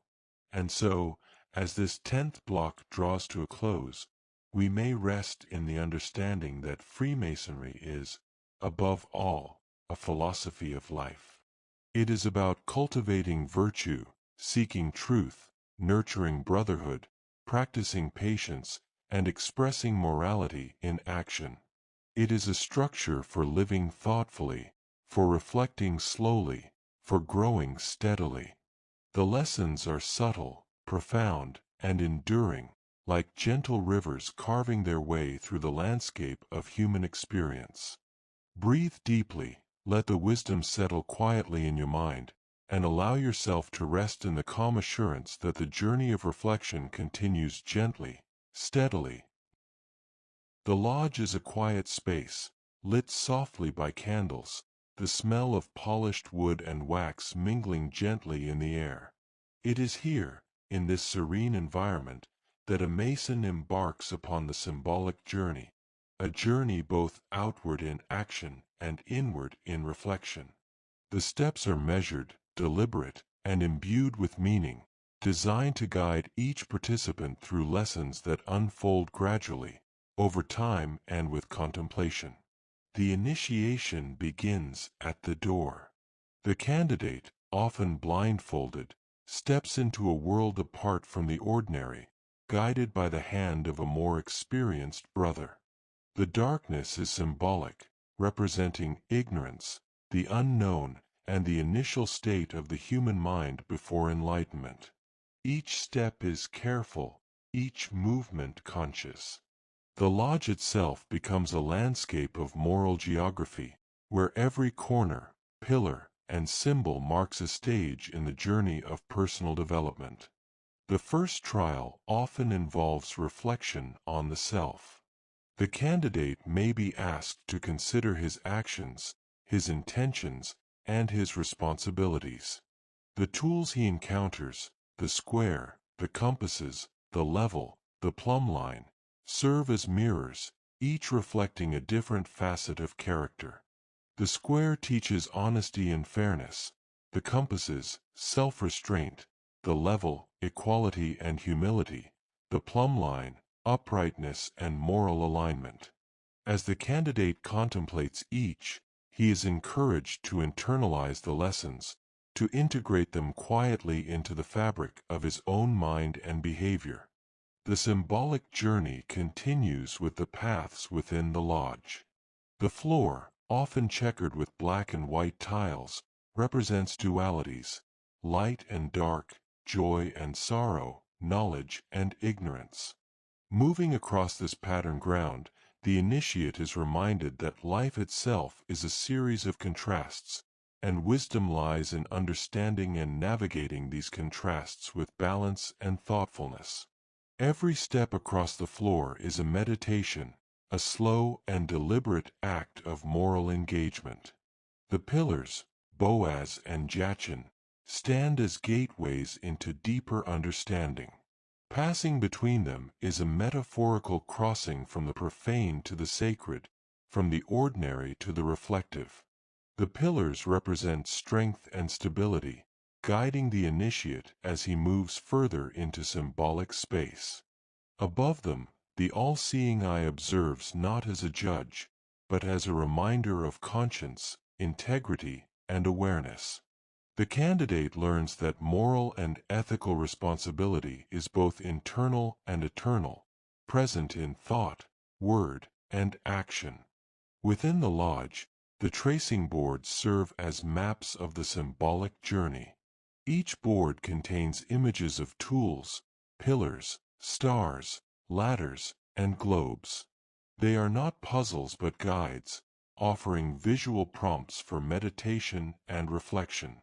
The candidate studies them, not to memorize, but to absorb meaning gradually. The boards remind him that the path of understanding is layered, and that insight comes not in a single moment but through cumulative reflection over time. Candles and lights guide the journey. 3 great lights often illuminate the lodge, symbolizing knowledge, truth, and guidance. Their flickering illumination is gentle, creating a space that encourages inward focus. The movement of shadows across the walls serves as a quiet reminder of the interplay between perception and understanding, between the seen and the unseen, the known and the yet to be discovered.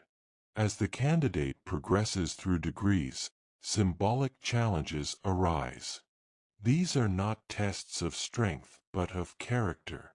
They often involve meditation on mortality, loyalty, and moral courage. The legend of Hiram Abiff, for example, dramatizes the principles of fidelity, ethical steadfastness, and the consequences of integrity. The symbolic death and resurrection in the Master Mason degree illustrates the transformation of the self through moral trials, reminding each participant that virtue often requires endurance and reflection. Masonry emphasizes that the inner journey is personal. While steps are guided, lessons are absorbed individually. 2 candidates may experience the same ritual, yet each will internalize the teachings uniquely. The symbolic path respects the pace, understanding, and perception of the individual, allowing the lodge to act as a sanctuary for personal moral and philosophical exploration. The rituals are tools, not prescriptions, invitations, not commands. Community plays a subtle role in this journey. Observing others, participating in shared rituals, and witnessing the moral growth of brothers reinforces lessons of empathy, patience, and cooperation. Brotherhood is both a support and a mirror, reflecting the virtues being cultivated within oneself. The lodge becomes a microcosm of ethical society, where principles can be practiced safely and thoughtfully before being extended into the wider world. The geometry and architecture of the lodge also guide the journey. The orientation east to west mirrors the path of the sun, symbolizing enlightenment and the journey from darkness to light. The arrangement of furniture, the placement of symbols, and the careful choreography of ritual movements all contribute to the moral landscape. Every element has a purpose, inviting meditation, reflection, and awareness. As the symbolic journey unfolds, the initiate encounters lessons in humility, moderation, and self-restraint. The rough ashlar represents the unrefined self. The process of shaping it symbolizes gradual improvement through moral effort. Each step in the lodge, each reflection prompted by ritual, helps carve, polish, and elevate the individual, preparing him for both personal and communal responsibility. The journey is ongoing, never complete, encouraging continual growth and reflection. The ritual journey also includes contemplation of mortality. Symbols such as skulls, hourglasses, and obelisks remind participants of the transient nature of life, prompting reflection on purpose, legacy, and ethical living. These contemplations are neither morbid nor alarming. They are gentle prompts, encouraging thoughtfulness, gratitude, and awareness of the fleeting nature of human existence. Finally, the symbolic path teaches integration of knowledge into life. Lessons learned in the lodge are meant to shape thought, behavior, and relationships beyond its walls.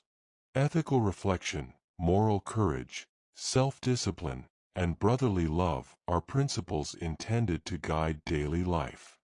The journey in the lodge is a microcosm of the larger journey of human experience, providing a framework for living thoughtfully, ethically, and consciously. As this 11th block draws to a close, imagine yourself quietly observing the lodge. The soft candlelight, the polished tools, the checkered floor, the pillars standing in quiet strength. Reflect on the steps taken, the lessons absorbed, the symbolic journey unfolding gradually and thoughtfully.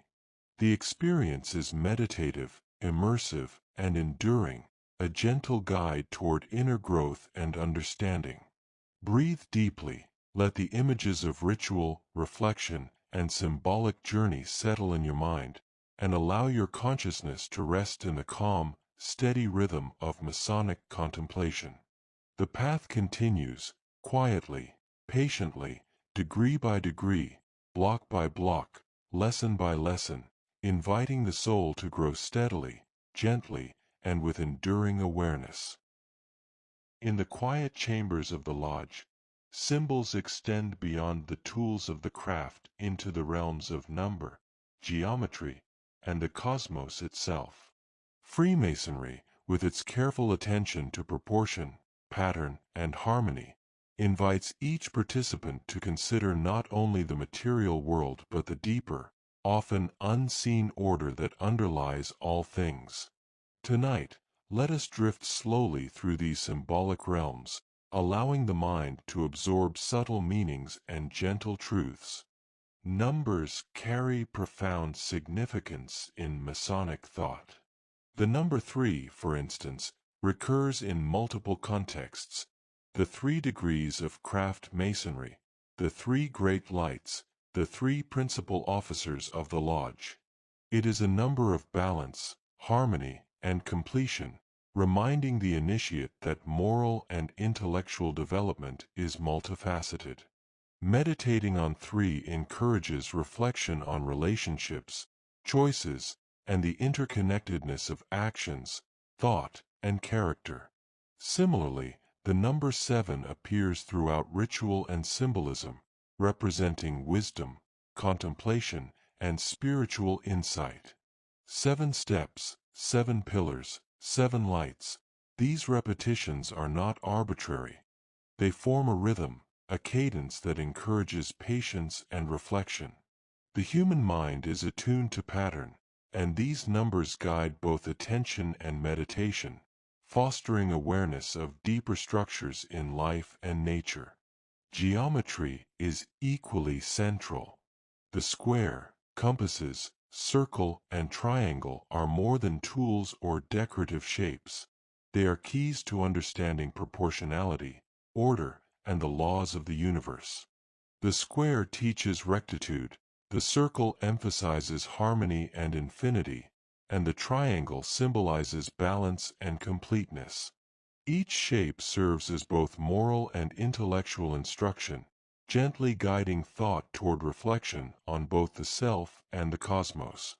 The golden ratio, long admired in art, architecture, and nature, finds echoes in Masonic thought. Its subtle proportions suggest harmony, balance, and aesthetic perfection. Lodges often incorporate geometric forms and measurements in their layout, reflecting a philosophy that sees human life as part of a larger order. Observing and meditating upon these proportions encourages contemplation of beauty, morality, and interconnectedness. Stars and celestial symbols permeate Masonic iconography. The globe, the sun, the moon, and constellations remind participants that human life is but a small part of a vast, ordered universe. The lodge itself becomes a symbolic microcosm of the cosmos, a place where moral reflection mirrors cosmic structure. In this quiet awareness, the initiate is encouraged to consider his place in the universe, the fleeting nature of life, and the enduring pursuit of wisdom. Pythagorean thought and sacred geometry influence Masonic teaching as well. Triangles, squares, and circles are not merely shapes. They are principles, allegories, and instruments of meditation.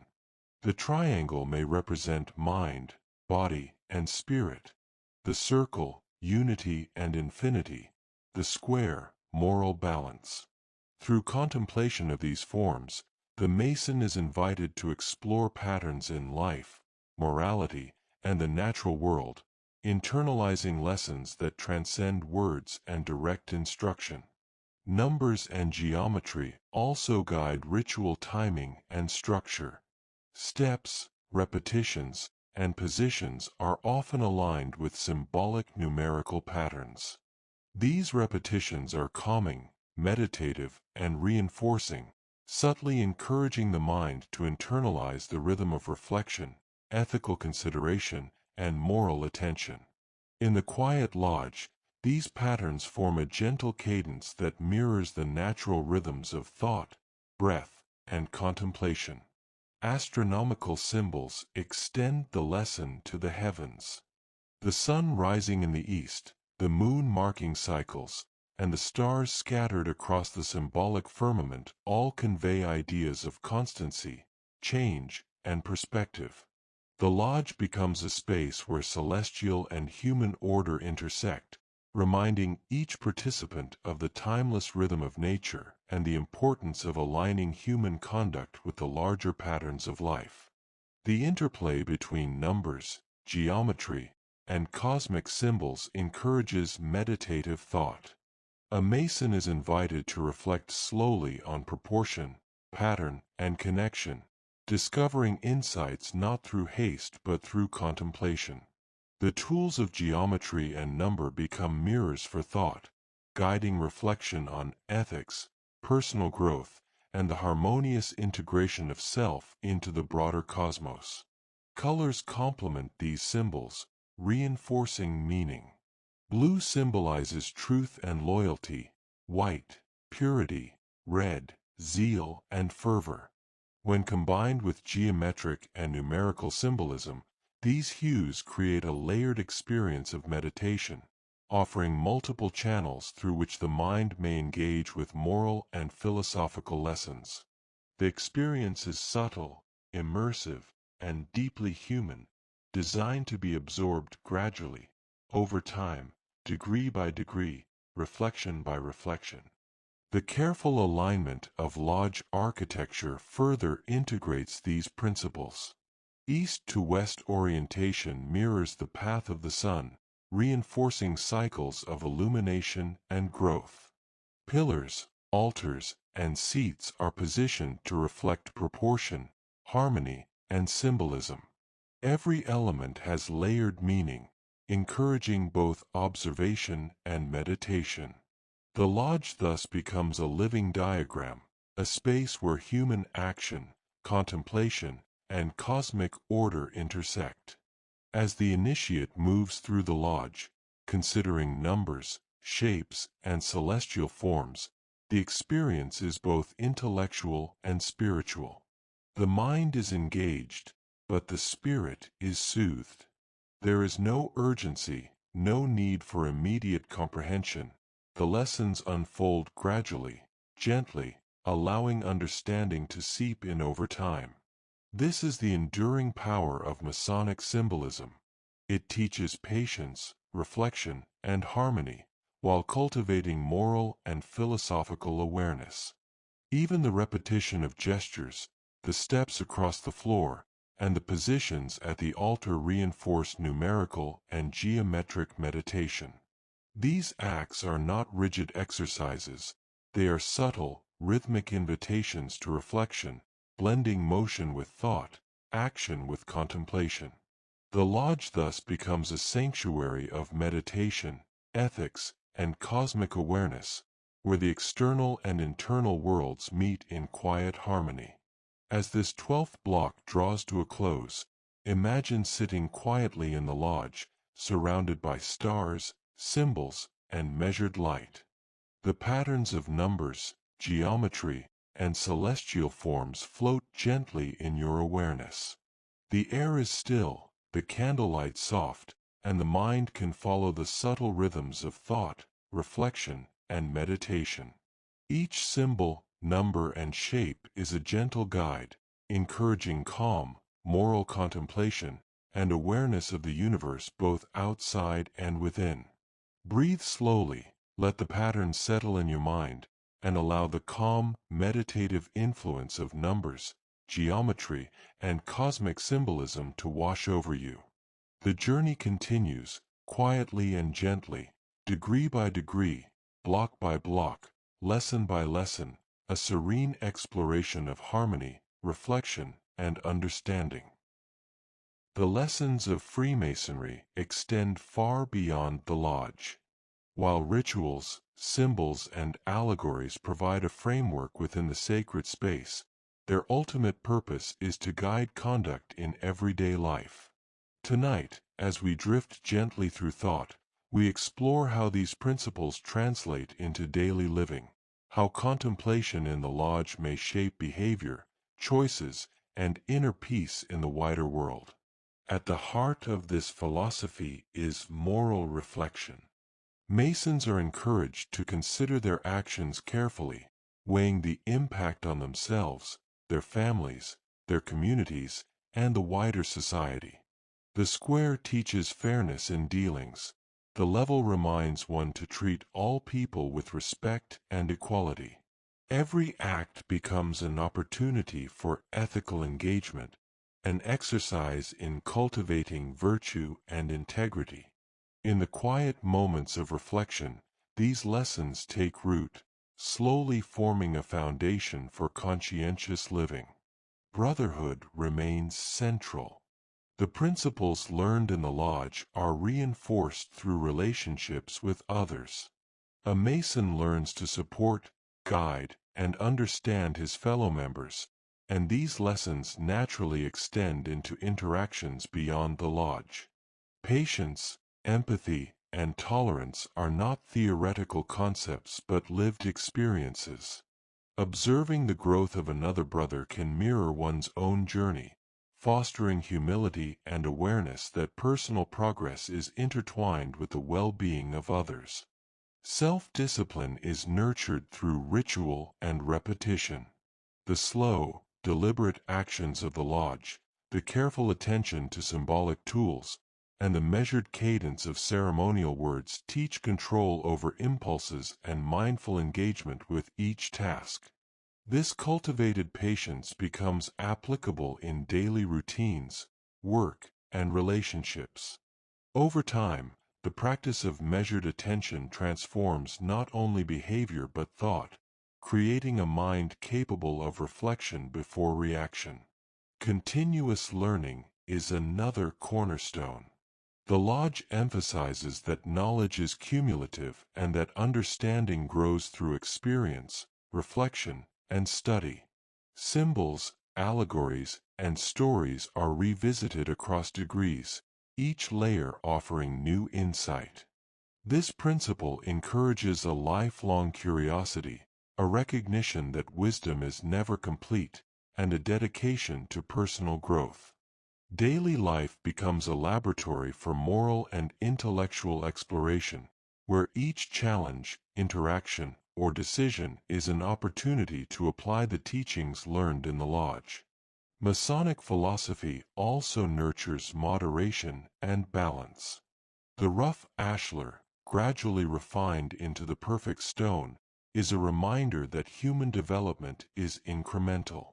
Excess, pride, and haste are tempered by contemplation, reflection, and deliberate action. The lessons of restraint, careful judgment, and equilibrium are subtle but powerful, influencing choices about speech, action, and ambition. Life becomes a practice of measured engagement, aligning personal desires with ethical principles and broader social responsibilities. Contemplation of mortality encourages mindfulness.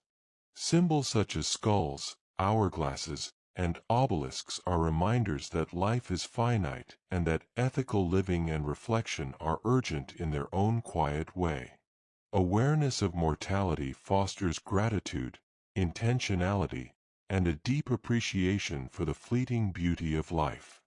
Daily actions, therefore, are imbued with meaning, each small choice contributing to a legacy of virtue and thoughtful living. Charity and civic responsibility are the natural extensions of moral reflection. Helping those in need, offering guidance to others, and contributing to community welfare are not simply duties but expressions of inner ethical development. Masonic teaching emphasizes that virtue is practical, lived, and expressed through action. Daily life becomes an arena for moral application, a continuation of lessons learned in ritual and meditation. The integration of symbols into consciousness enhances perception. The tools, numbers, geometric forms, and cosmic allegories encountered in the lodge serve as mental reminders.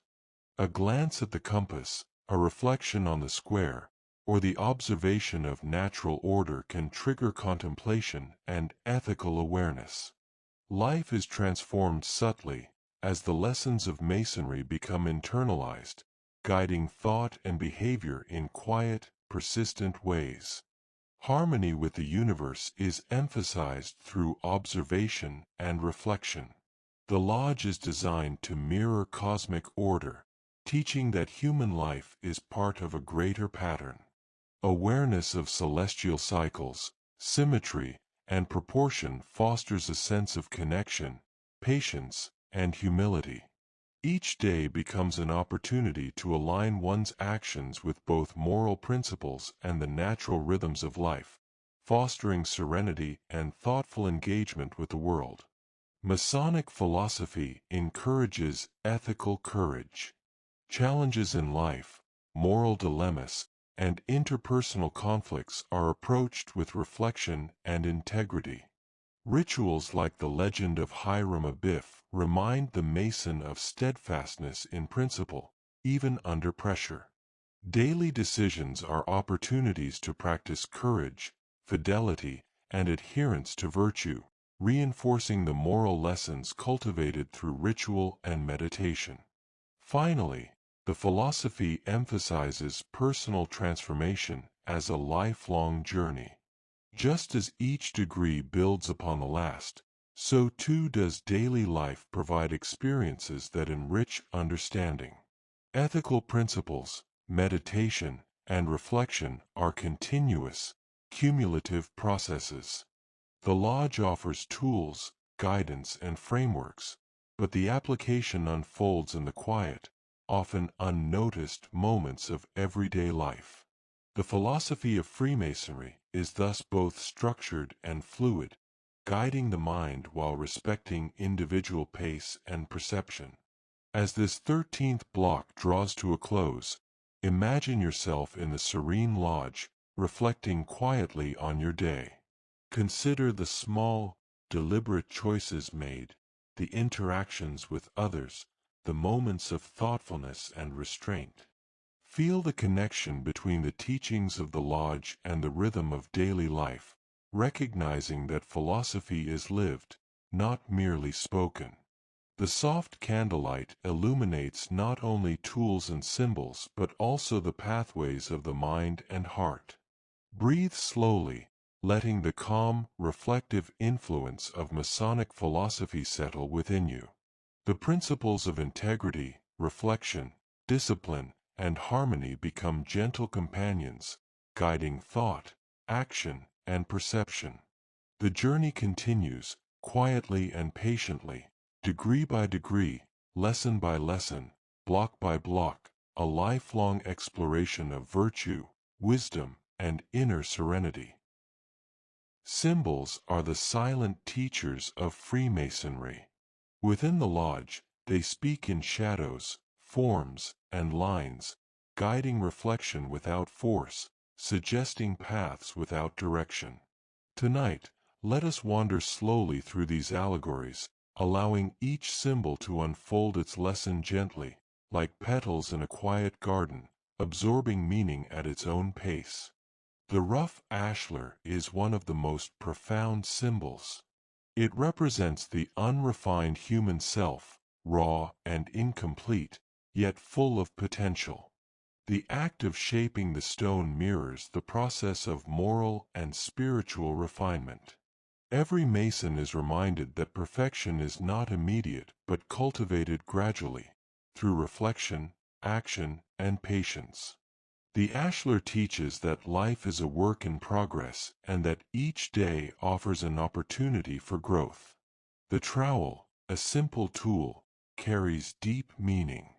It spreads the cement that binds stones together, symbolizing the spread of brotherly love and unity. In daily life, it becomes a reminder to foster connection, cooperation, and empathy, applying principles of understanding and kindness wherever one can. The symbol is quiet yet potent, encouraging ethical action without ostentation or demand. The square reminds the Mason to live on the square, to align actions with moral and ethical principles.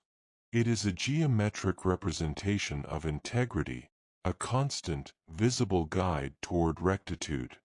Reflection upon the square encourages honesty in thought, speech, and behavior, prompting self-awareness and ethical consistency in both public and private spheres. The compasses guide the mind and spirit, teaching restraint, balance, and self-discipline. They are a metaphor for measured action, for understanding limits, and for cultivating perspective. By meditating on the compasses, the Mason learns to navigate life with care, avoiding extremes, and maintaining harmony between ambition, desire, and ethical principles. Pillars are recurring symbols of strength and stability. Boaz and Jachin, the two great columns at the entrance to the lodge, represent fortitude and establishment. They remind the initiate that moral and spiritual growth requires a solid foundation, supported by perseverance, knowledge, and consistency. Life, like the lodge, benefits from balance, order, and thoughtful structure. Light and darkness are constant allegories. The candidate often enters in darkness, blindfolded, experiencing ignorance and uncertainty. Progress toward light mirrors the journey toward knowledge, awareness, and ethical clarity. This movement is neither rushed nor forced. It is contemplative, teaching that enlightenment is gradual, cumulative, and deeply personal. The rhythm of light and shadow encourages patience and reflection. The blazing star and other celestial symbols remind the Mason of the larger universe and the place of humanity within it. These cosmic symbols encourage humility, awe, and awareness of universal order. The stars inspire contemplation of permanence, change, and the continuity of existence, offering a perspective that is both expansive and grounding, gentle yet profound. The letter G, prominent in many lodges, invites reflection on geometry, God, and the great architect of the universe. It serves as a reminder of the interconnectedness of all things: moral law, natural order, and human responsibility.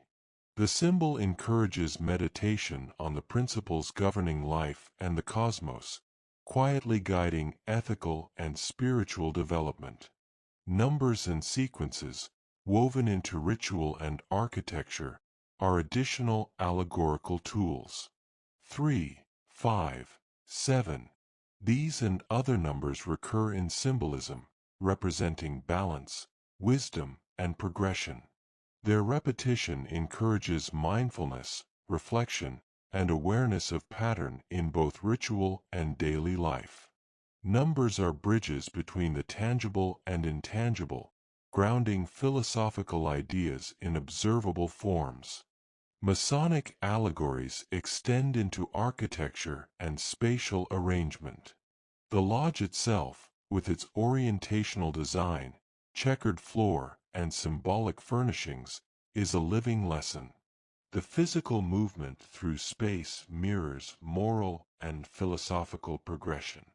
Walking across the floor, passing between pillars, or standing before the altar becomes an exercise in meditation, a subtle instruction in harmony, order, and reflection. The legend of Hiram Abiff encapsulates many moral lessons. Fidelity, courage, and ethical steadfastness are dramatized symbolically, inviting the Mason to internalize these virtues. The story is an allegory of personal growth through challenge, encouraging reflection on integrity, loyalty, and the consequences of moral choices. Its lessons resonate beyond ritual, quietly influencing thought and behavior in everyday life. Colors, textures, and materials also communicate allegorical meaning. White evokes purity, blue truth and loyalty, red zeal and courage. Wood, stone, and metal carry associations with strength, durability, and the permanence of moral effort. By meditating on these subtle cues, the Mason internalizes principles of ethical and philosophical reflection, integrating them into consciousness and daily practice. Even ritual movement and gesture serve as silent teachers. The repetition of precise motions, the cadence of steps, and the alignment with symbols provide tactile and embodied meditation. These movements reinforce moral lessons subtly, reminding the participant of the integration of mind, body, and spirit in ethical development. Practice becomes reflection, and reflection becomes habit. The integration of these allegories into life is gradual. Symbols in the lodge influence perception outside the lodge, guiding thought, behavior, and reflection. Ethical decisions, interpersonal interactions, and personal growth are all touched by these symbolic lessons, applied not with force but with gentle guidance, internalized over time. The process is quiet, cumulative, and deeply human, fostering inner calm and moral resilience. As this 14th block draws to a close, imagine yourself seated in a quiet lodge, candlelight flickering across the symbols, shadows moving gently along walls. Observe the tools, pillars, letters, and celestial symbols, absorbing their lessons slowly. Reflect on the allegories, on their subtle instruction, and on how these quiet teachings may guide daily life. The lodge is a sanctuary, a space of meditation, contemplation, and moral instruction, where the mind and spirit grow gradually, quietly, and with enduring awareness. Breathe slowly, let each symbol settle in your consciousness, and allow the calm influence of allegory, ritual, and reflection to guide thought and perception. The journey continues, softly and steadily, degree by degree, block by block, lesson by lesson, a quiet exploration of virtue, wisdom, and inner harmony. As our journey through the world of Freemasonry reaches its gentle close, we pause to reflect on the entirety of the lessons, symbols, rituals, and philosophical teachings encountered. The lodge, the tools, the numbers, the allegories, the stars, and the pillars, all converge into a comprehensive tapestry of contemplation, moral development, and serene reflection. Tonight, we allow these lessons to settle within, quietly, steadily, like soft waves on a calm shore. Freemasonry teaches that life is a continuous process of growth and refinement. Each degree, ritual, and symbol represents a stage in the ongoing journey of the self. From the rough ashlar to the perfect stone, each individual progresses incrementally, guided by reflection, meditation, and practice. The lessons are cumulative, subtle, and profound, reminding us that personal development is not rushed, forced, or completed in haste. The tools of the craft, though simple in appearance, serve as enduring reminders of moral and ethical principles. The square instructs integrity, the compass is self-restraint, the level equality, and the plumb line uprightness. Meditating on these symbols, both within and outside the lodge, encourages thoughtful action, ethical awareness, and disciplined reflection. Life becomes a space where these moral lessons are applied gently, continuously, and consciously. Numbers and geometry provide additional layers of contemplation. Triangles, circles, and squares, combined with recurring numbers such as 3, 5, and 7, offer subtle guidance toward balance, harmony, and insight. These patterns, when observed and meditated upon, cultivate awareness of both internal structure and external order, inviting the mind to align thought and action with principles of proportion, fairness, and wisdom. The cosmic and celestial symbols remind us of our connection to the larger universe. The sun, moon, stars, and globe illustrate the vast, interconnected order that surrounds human life. By contemplating these symbols, we cultivate humility, awe, and perspective, acknowledging both the fragility and the potential of human existence within the timeless rhythm of the cosmos. The lodge becomes a microcosm of the universe, teaching that ethical and spiritual awareness mirrors the order and harmony of the heavens. Allegories and legends, from the journey of Hiram Abiff to the symbolic significance of the rough ashlar, deepen reflection. These stories are not mere tales but moral instruments, gently guiding the mind toward ethical awareness, resilience, and courage. Through allegory, the Mason contemplates fidelity, virtue, patience, and the consequences of choice. Each story is a mirror, encouraging self-reflection and thoughtful engagement with the world. Brotherhood and community remain central. The lodge is a space where relationships foster ethical growth, where observation of and interaction with others reinforce patience, empathy, and tolerance. Moral lessons are not abstract. They are enacted through shared experience and reflection. The support, guidance, and reflection of brothers create a gentle, sustained environment for internal development, extending naturally into interactions outside the lodge. The integration of symbols, rituals, and philosophy into daily life is the ultimate aim. Ethics, reflection, patience, and insight cultivated in the lodge are meant to influence every interaction, every decision, and every choice. Life becomes a living application of these principles, quiet and persistent, shaping behavior and thought with gentle consistency.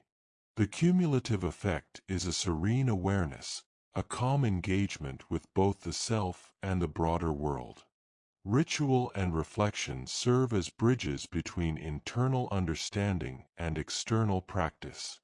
The measured cadence of steps, the careful placement of tools, the alignment with symbols, all reinforce mindfulness and contemplation. The lodge is a space of intentionality, where action, thought, and reflection converge to guide moral and philosophical growth. Repetition, observation, and meditation ensure that these lessons sink deeply into consciousness, influencing life subtly but enduringly. Freemasonry also teaches the value of humility and patience. The journey toward moral and philosophical refinement is slow, gradual, and ongoing. Each day offers new opportunities to apply lessons learned, to reflect on mistakes, and to cultivate virtue. The process is endless and beautiful, encouraging serenity, acceptance, and mindful growth. Like a river carving its path through stone, personal development is gentle, persistent, and transformative. As we consider the entirety of the Masonic journey, we see a system designed for reflection, contemplation, and ethical cultivation. Symbols, numbers, celestial images, rituals, allegories, and community converge to create a comprehensive philosophy of life.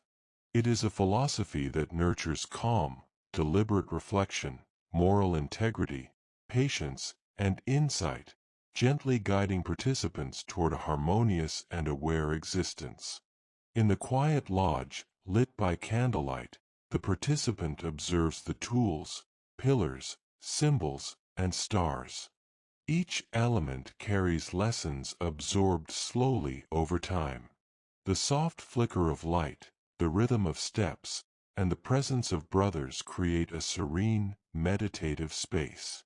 In this environment, thought, reflection, and moral awareness flow naturally, creating a calm foundation for daily life. As this final block concludes, imagine the lodge at night, serene and still. Symbols rest in quiet illumination. The mind absorbs the rhythm, the lessons, and the harmony of the space.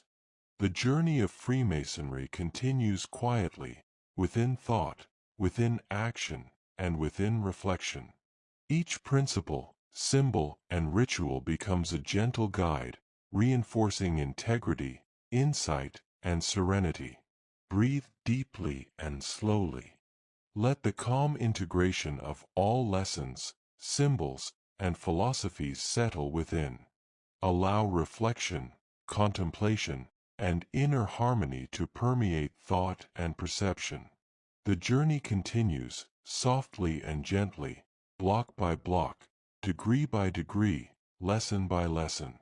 Freemasonry, in its subtle and enduring ways, offers a lifelong pathway toward virtue, wisdom, and quiet inner peace.